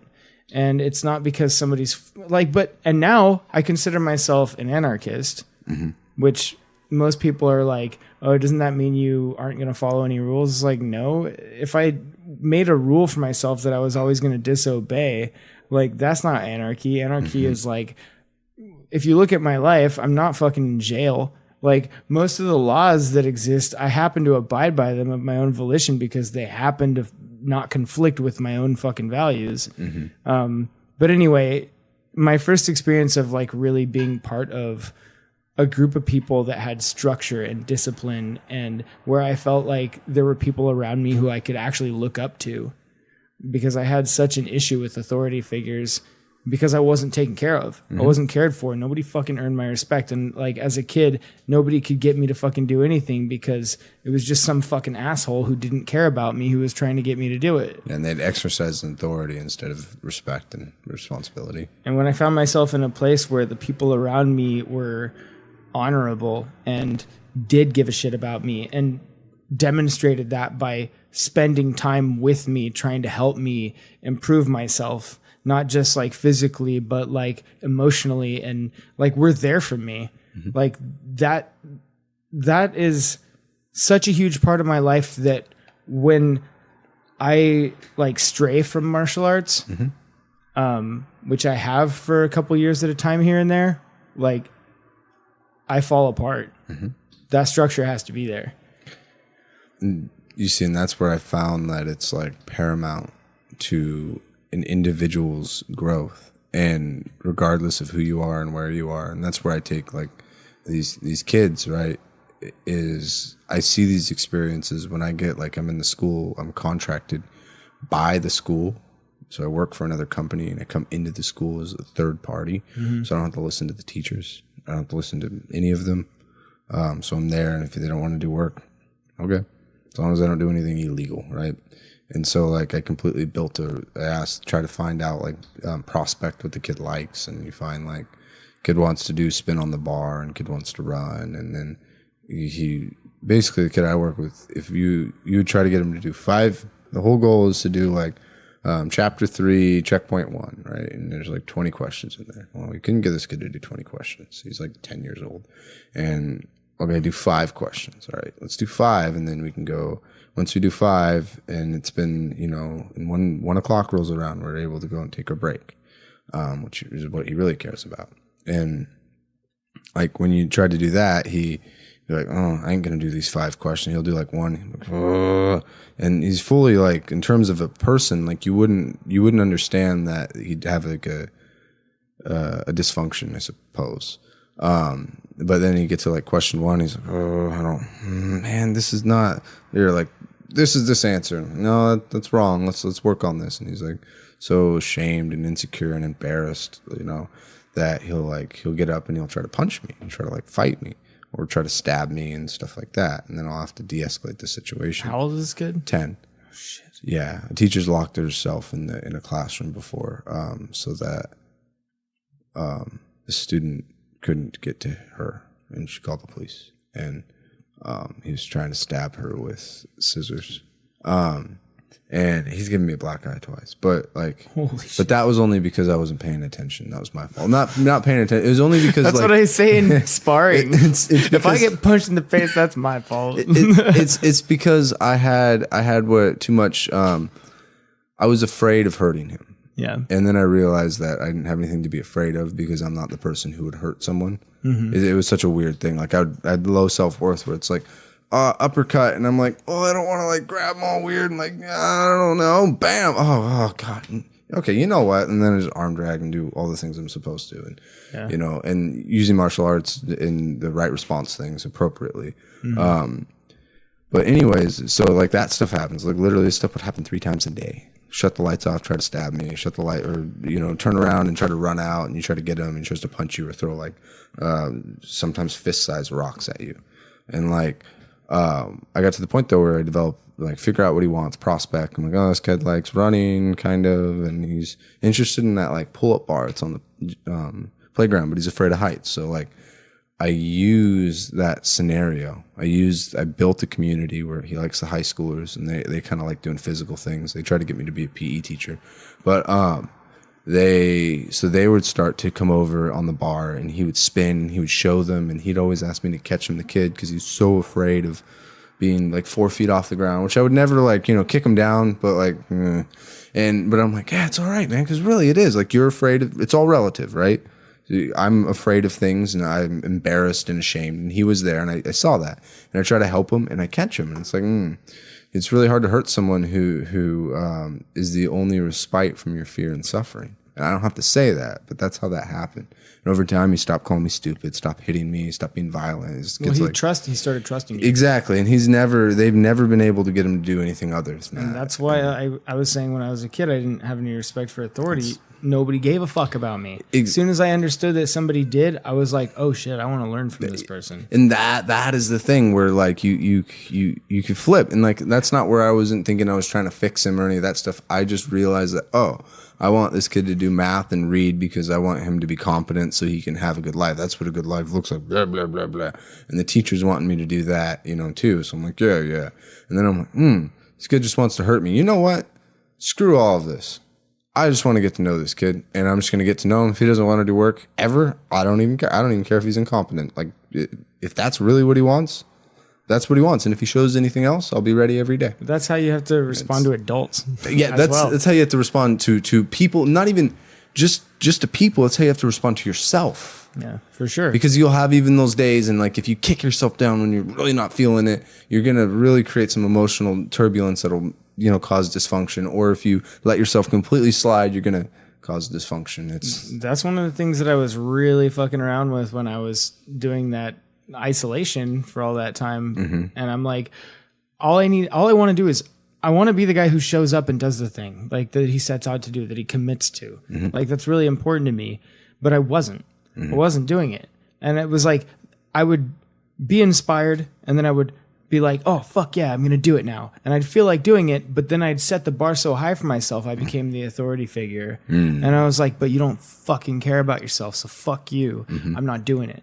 And then it was just like this thing, and I was battling with that for all that time. Yeah, yeah. But in the end, though, you're learning that battle was a dialogue between different compartments of your own self, right? And I respect the part of myself that puts me under pressure to get shit done. Mm-hmm.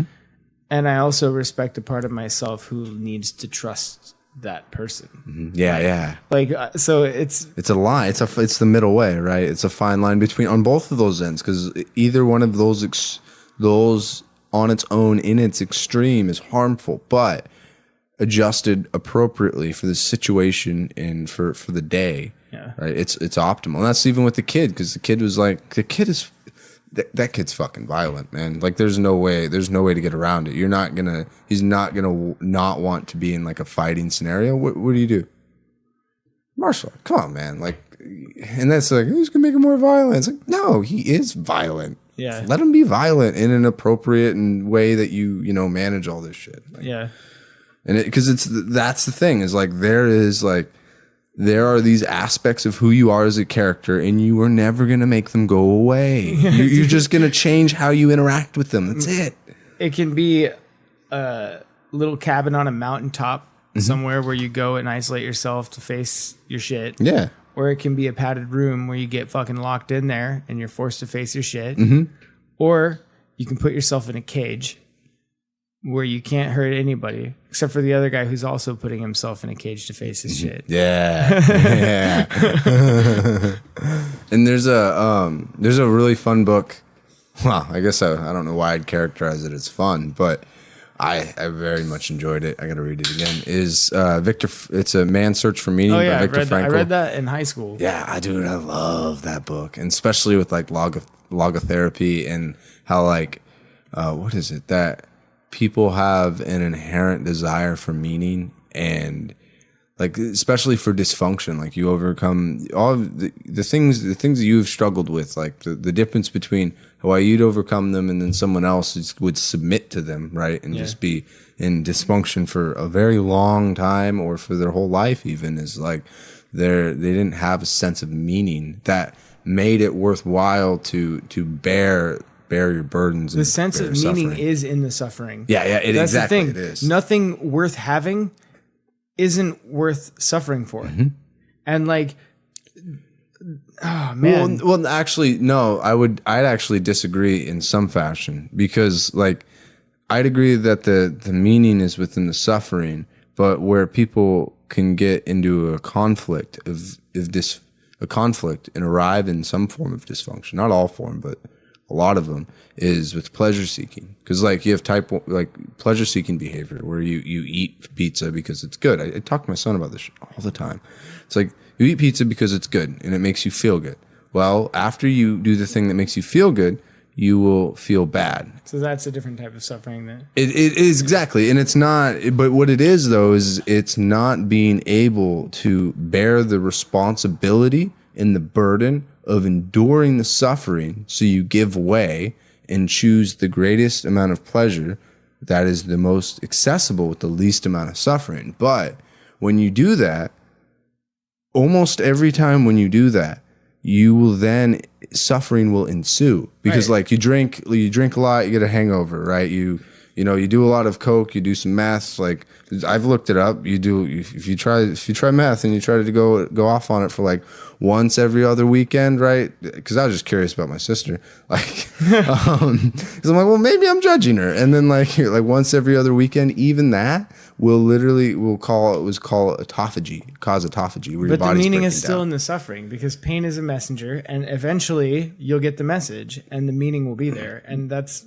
the meaning that you're creating for your life at that time. That's the hope, is that one will be able to get to learn from the suffering, and then be able to take on voluntarily and endure the suffering up front to then happen upon pleasure, right? Because like I said, I've met a lot of people, and even outside of the people that I've met, I've read about, like, there's subgroups of people who they just completely submit to the suffering, and then they do the thing that is like, they have pleasure seeking behavior, and then they're hyper indulgent, and then that hyperindulgence causes catastrophe, and they're merely just putting on more indulgence and more pleasure-seeking behavior to minimize the catastrophe, and then they're caught in this like loop, and that loop is like, it is inverse. It's suffering, right? Because suffering is inevitable, but it is destructive and dark. It's like Angela's Ash is another good example. It's a wonderful book, but in that book, the dad, like, sorry, spoiler alert, but the fucking dad's an alcoholic, and they're during the Depression. They're Irish, so everyone hates them, and like the two boys about 8 years old watch their two brothers die of the pneumonia, and then and famine, and then their sister die of sudden infant death syndrome or whatever, and then their dad, like their mom having to give them water and sugar mixed together to feed them because they can't afford food because their fucking dad's an alcoholic and spends all the money on like alcohol, and the mom's not allowed to work because chicks can't work then, right? Like what do you call it? You just have these people where I don't even know where I lost it on that, but like there's a wealth of people out there that experience that, regardless of the situation. They're rich, poor, in third world country, first world country. People who are caught in this cycle of just complete and total, just sad destruction. And even with that though, joy can still be found in the person who is sitting amongst that. Right, like who is the child who's feeling the repercussions from their listless father, and there's a way out because it's still the same thing, but it's suffering pleasure instead of pleasure suffering. I think the message though, the meaning in it is the accepting the lack of control. Yes, because it's not actually pleasure seeking; it's control seeking. Because if you look at people on the opposite end of the spectrum who have privilege, what do those people do with their time? A lot of people who don't have to struggle to get by, they create their own struggles. And it's either through seeking pleasure through like a self-destructive means, or going out and doing something like climbing a fucking mountain that in like below freezing weather, and it's some crazy fucking shit that nobody without privilege would even be able to attempt. By the way, I'm very afraid of heights, and so yeah. But like these people are pleasure seeking by suffering seeking, and it's all about control. Yeah, like, but that's the thing, is there's nothing wrong with the privilege. I don't think there. I think so many times in my life I've been really unhappy with my situation, and it's like, I had one person ask me, like, what is it that you're unhappy with? And I was like, well, I want to be a warrior, but I want to pick my battles. Like, I want to be able to apply my wisdom to choosing my battles rather than having to apply my wisdom just in battles that chose me. And like, when you get to a point where your life, where you've got your shit together enough that you can choose your battles and you can actually you can make your matches. Like you can choose what battle you want to do. You're going out and you're creating a fucking simulated a simulated war for yourself so that you can adapt further in life and become even more resilient.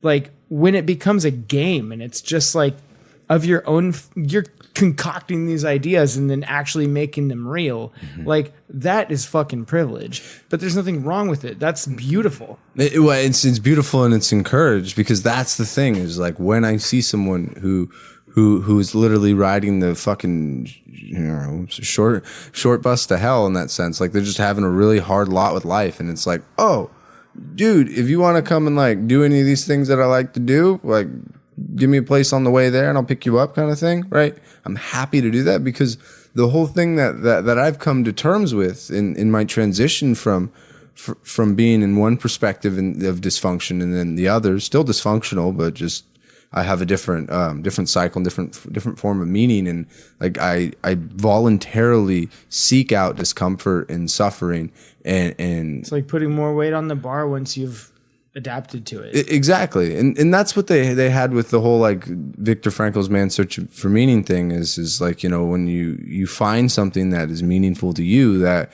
any burden is worth bearing. That's like what Nietzsche said, is like what is it? It's any man with a Y, or you can do anything with if you have a Y or something like that.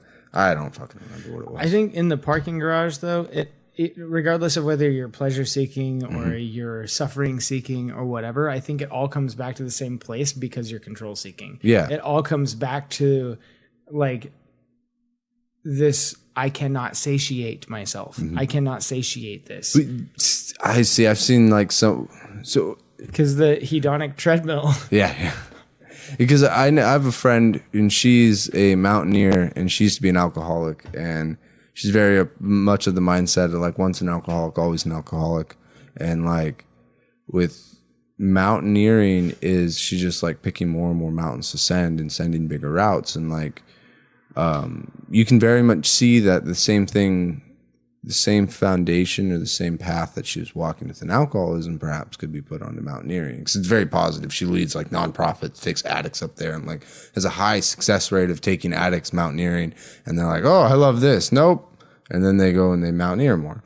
And, but it's very interesting because it fulfills all of those things. And that's what like my whole, I guess it's kind of circling back around, but the whole podcast was about was like exposing people to that. Like this author over here is just equally as obsessed and experiences hell as you do, whoever that person is out there who might be drinking a little bit too much or, smoking a little bit too much weed without doing things that are meaningful to them, or, eating too much or any of those things. And like seeing that those are just merely like, problems in the spice of life. And it is how you cope and try to, sit with those experiences that very much defines your path next, Yeah, I guess it's like the ability to adapt to a change in trajectory, recognize that like what you're experiencing, what you're doing is like, if you don't end up where you thought you'd end up, that doesn't mean you missed your mark. Yeah.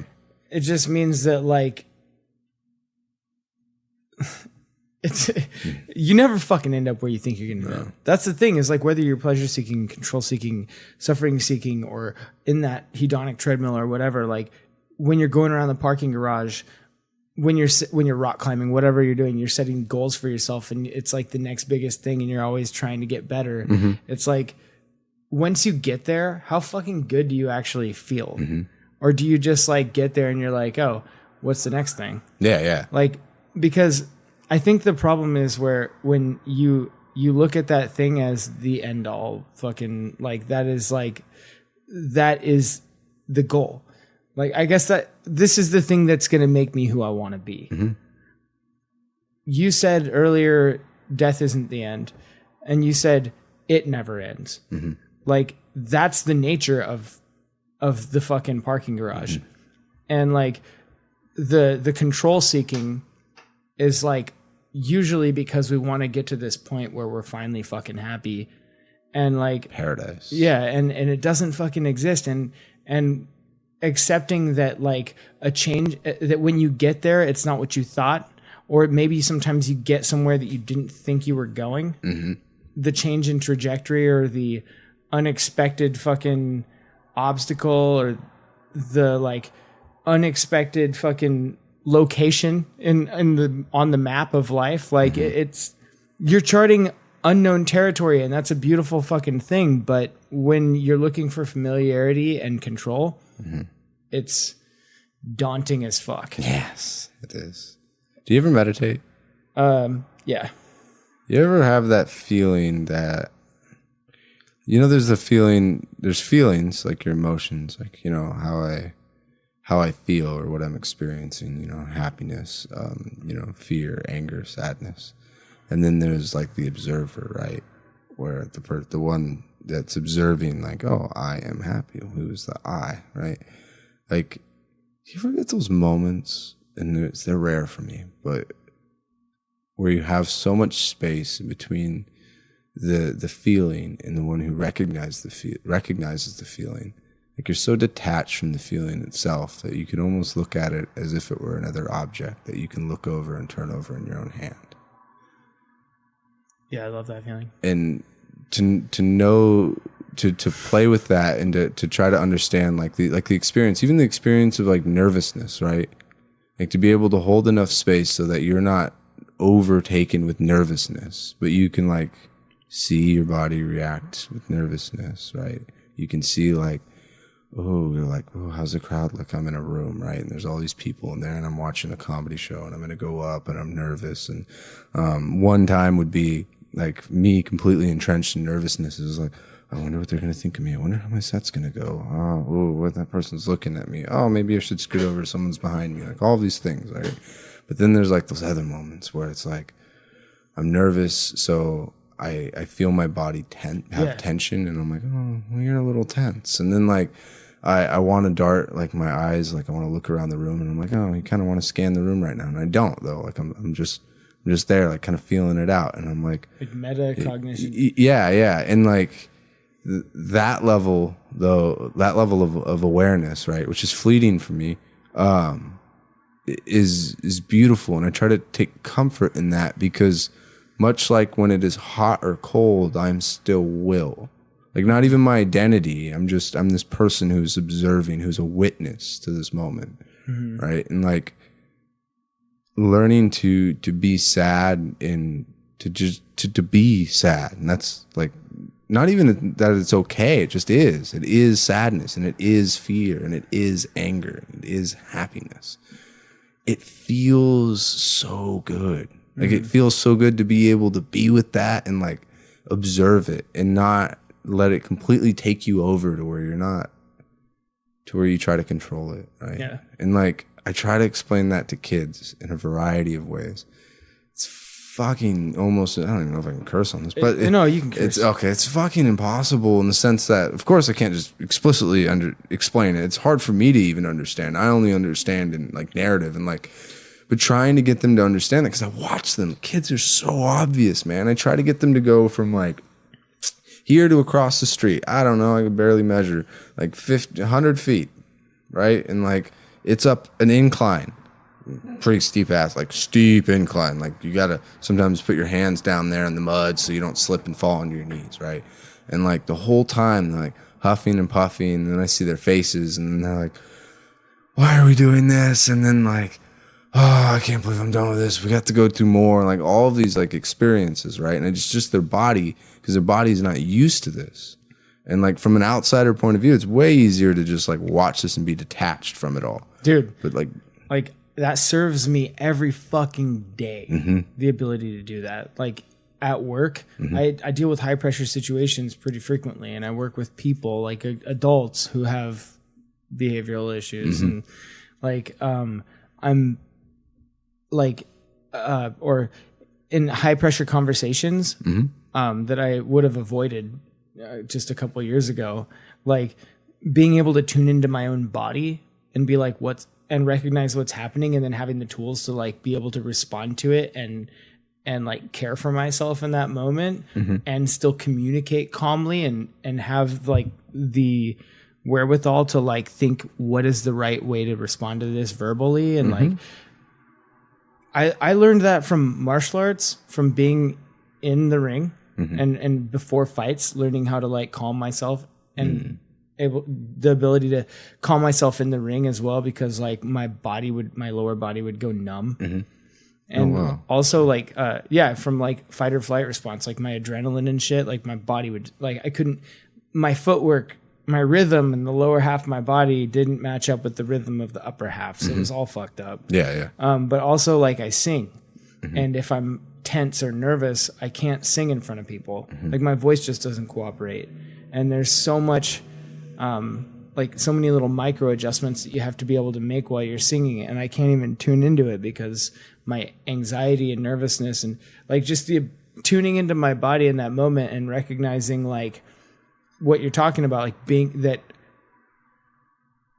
I am, it's like seeing myself from that outside perspective, I guess, and recognizing basically my interest in the outcome of this situation diminishes. Like I'm just a person in this situation with this other person. We're just humans learning how to be humans together.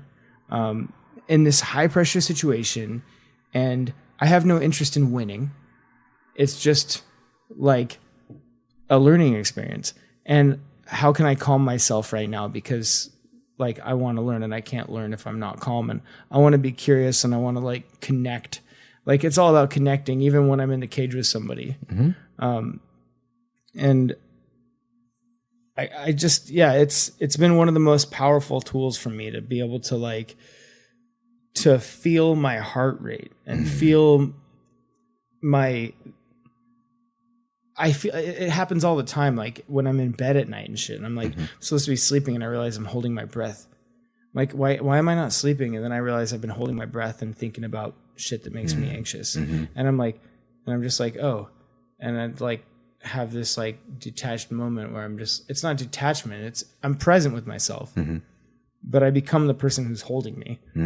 And like, yeah, it happens all fucking day, dude. It's such a powerful thing. So, I don't know if that's what you're talking about, but no, yeah. And like, you even made me think of something else, which is the thing that really helps just with life skills in general, right? And helping to understand yourself a little more and overcome any of the dysfunction that you have is like, it's that meaning, right? And sure, there's like a philosophical sense of meaning, and I'm not really even talking about that. It's more like we were just saying with being in the cage, like or better yet, singing, right? You realize you have all of this tension and you have to learn how to ease this tension. And such a vulnerable experience. It's terrifying. Exactly. And then even then you have to work on like your insecurities, right? And your anxieties. But if I were to just meet you and you were never to sing, and I would be like, oh, this guy's pretty insecure, and this guy I can see is pretty anxious, right? I'm like, okay, Benjamin, so you shouldn't be insecure and you shouldn't be anxious. Like, so like, fuck you, dude. And if you're a great person, right? And here's some skills, maybe, picture everyone with their underwear, stuff like that, like coping skills. And you're just like, oh, okay. Like you have no rhyme or reason to implement them. But then when you have this thing that you care about and it's your dysfunction is causing obvious obstacles to further yourself in what you care about, that is the means in which you understand life and you understand your own self. And that's like, that is like, I hate to be dogmatic about that, but I've been in my experiences in school anyways, with whether it's children with emotional and behavioral disabilities or whether it's in just conventional school. That's the biggest thing is like, you're trying to teach them about life, and it's like, here's a curriculum that I laid out. Here's the very like hard set facts of life and like of English and, math. And it's like, you never really teach them like cool shit to do with math that you might want to use math. Like you learn math because you want to do this. Like I like robots. Oh, you got to learn math. I guess so. Yeah, sure. Like, you know what I mean? Like I'm anxious and or I'm afraid to talk in front of people. It's like, well, you got a book report. So let's go and write this book report. You better do it and you'll get an A, right? And it's going to make you feel good. But if you're like, listen, there's this thing called comedy. And you can try to say some wild shit, but you're going to have to be able to get people on your side so that you can get away with it and it's funny. Or you can say some not so wild shit, but it can be really interesting and ironic and, and so on and so forth. So here's poetry and you can just pour your heart out. And it's like, ooh, pouring my heart out, or ooh, making people laugh. That sounds cool. But you're going to have to be in front of everyone. Oh, well, I guess. And then that's the trick, right? It's like, even the kid that I work with, it's like, okay, you get to do jujitsu. I'm going to teach you how to do arm bars, knee bars, I'm going to teach you chokes, strangulations, all those things. And it's like, but you can't hurt anyone. And if you do, you're out here. And all of these people will be able to defend themselves and ensure that you don't hurt them before you even try. So I guess I got to care about other people. I guess it's usually not the best scenario, but it's like there are these problems that you have. And usually the way that one could work through your problems is it being a consequence of doing what you wanted to do. Like I guess it's illegal, but I don't care. Like I would smoke cigarettes, and at the time I quit all drugs when my son was born, and I just smoked cigarettes and drank coffee, right? Those were the two things I held on to. Like 4 years later, 5 years later, I'm starting to do activities and learning about myself and developing interests. So I'm like, okay, I'm going to go and revisit these things, because if I just completely abstain from them, then, well, I don't really have skill in that area. I'm just hiding from it. Okay. So let me try to figure out what the problem was here, right? And work on it.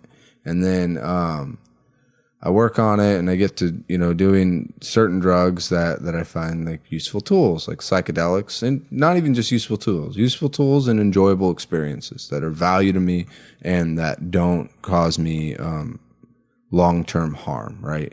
That are good for me, even if not temporarily. I'm saying that because I don't drink, but if people drink and like it doesn't make you, might not be great for you to to drink. Slightly recreationally, then you, of course, still go do that. Like, there's a way to walk that line, right? But for me, okay, find these drugs that are enjoyable to me, and then they help me in my own way.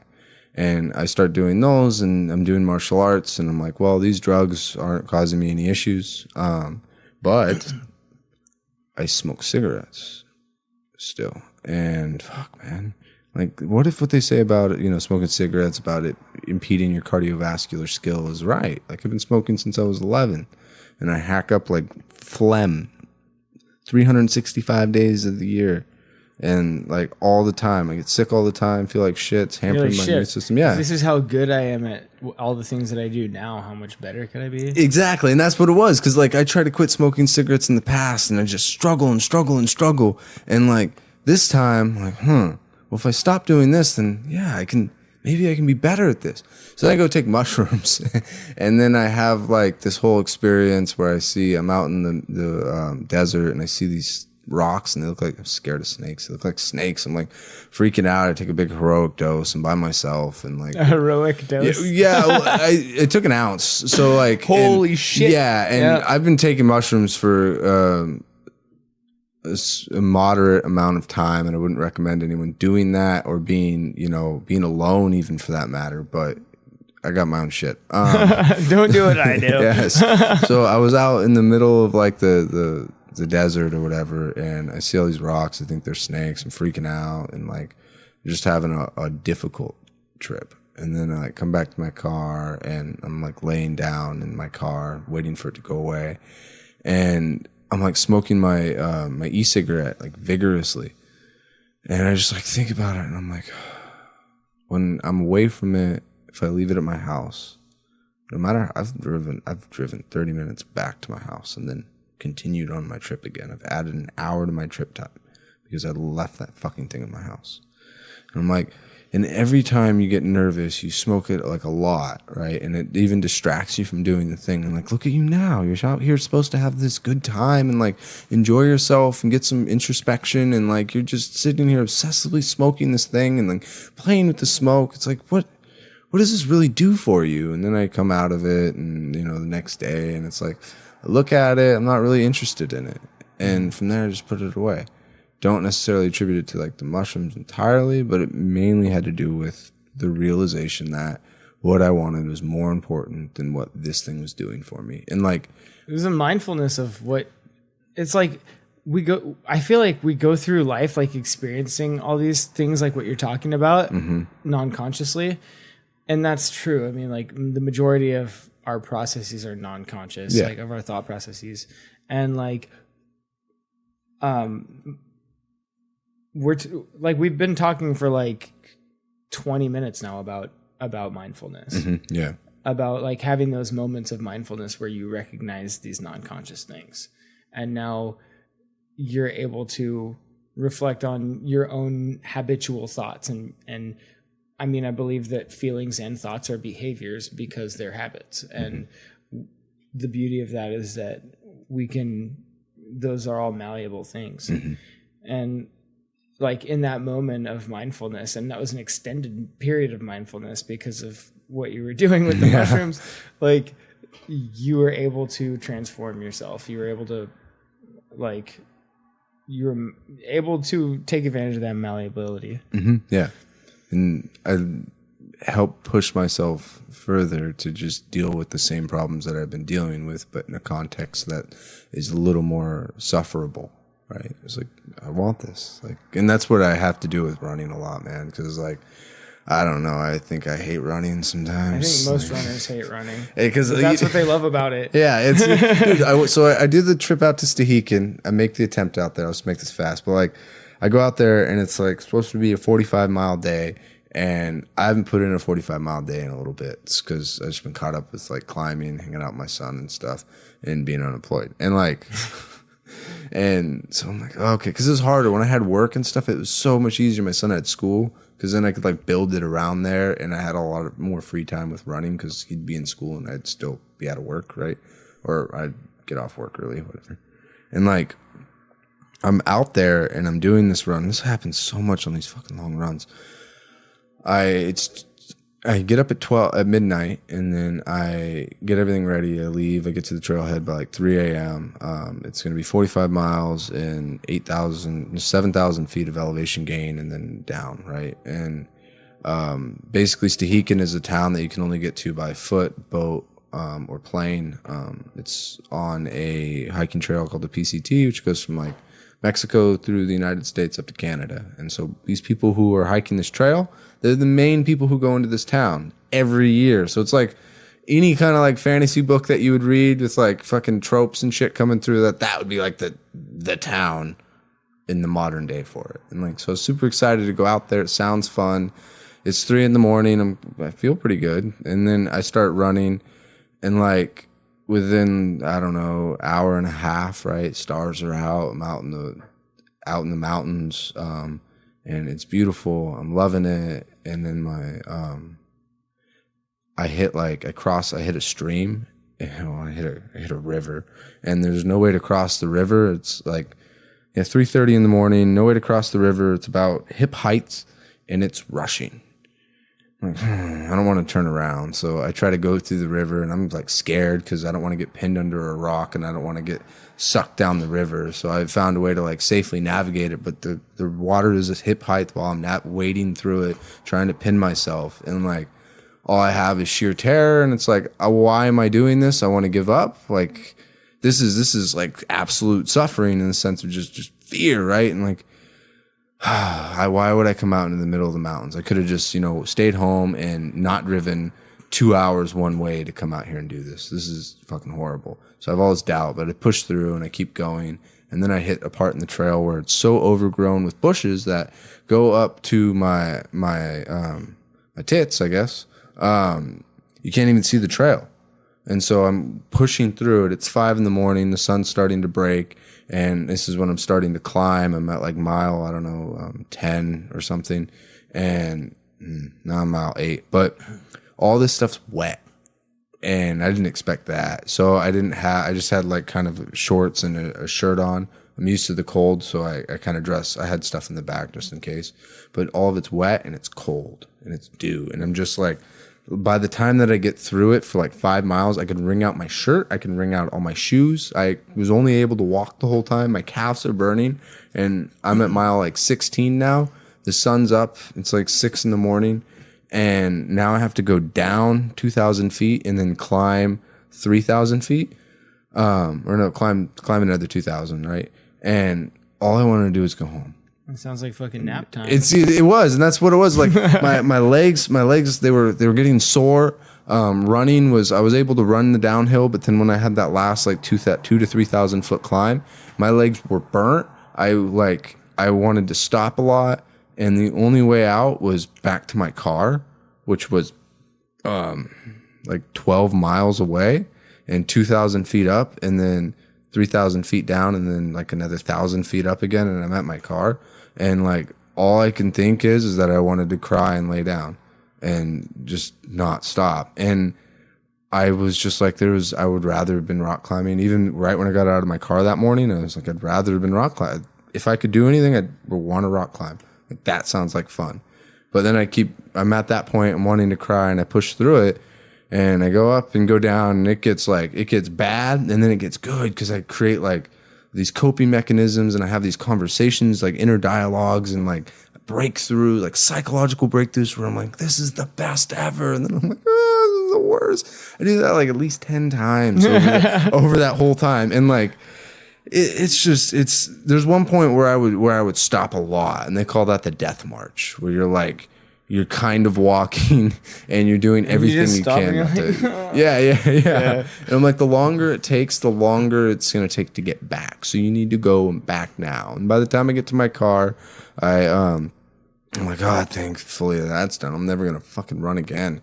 And then I go and I pick my son up and then we go to jujitsu and I'm at jujitsu, super you went tired. From that to jujitsu? Yeah, dude, I'm all and like I'm teaching the kids jujitsu class and stuff, and like all I want to do is pass out. You're in your spats and you got fucking like scrapes all over your body right before I came, because I was coming back a little late because I ended up like just was doing the death march and never expected that to happen off of that run because it was only like 45-ish miles and like I had to cut it 35 because I didn't make the right time, but like I didn't expect it to go that bad, so I ended up getting a shower real quick when I got home so that I can go to jiu-jitsu because I never want dirty feet on the mats. It feels so bad. And like so I picked him up and we go and do that, and like, I want to go sleep. And then I'm talking to my training partner and my business partner, Alfie, and I'm like, so I don't think, dude, I'm dropping from the 100K, which is 68.3 miles or 63.8 miles, some shit.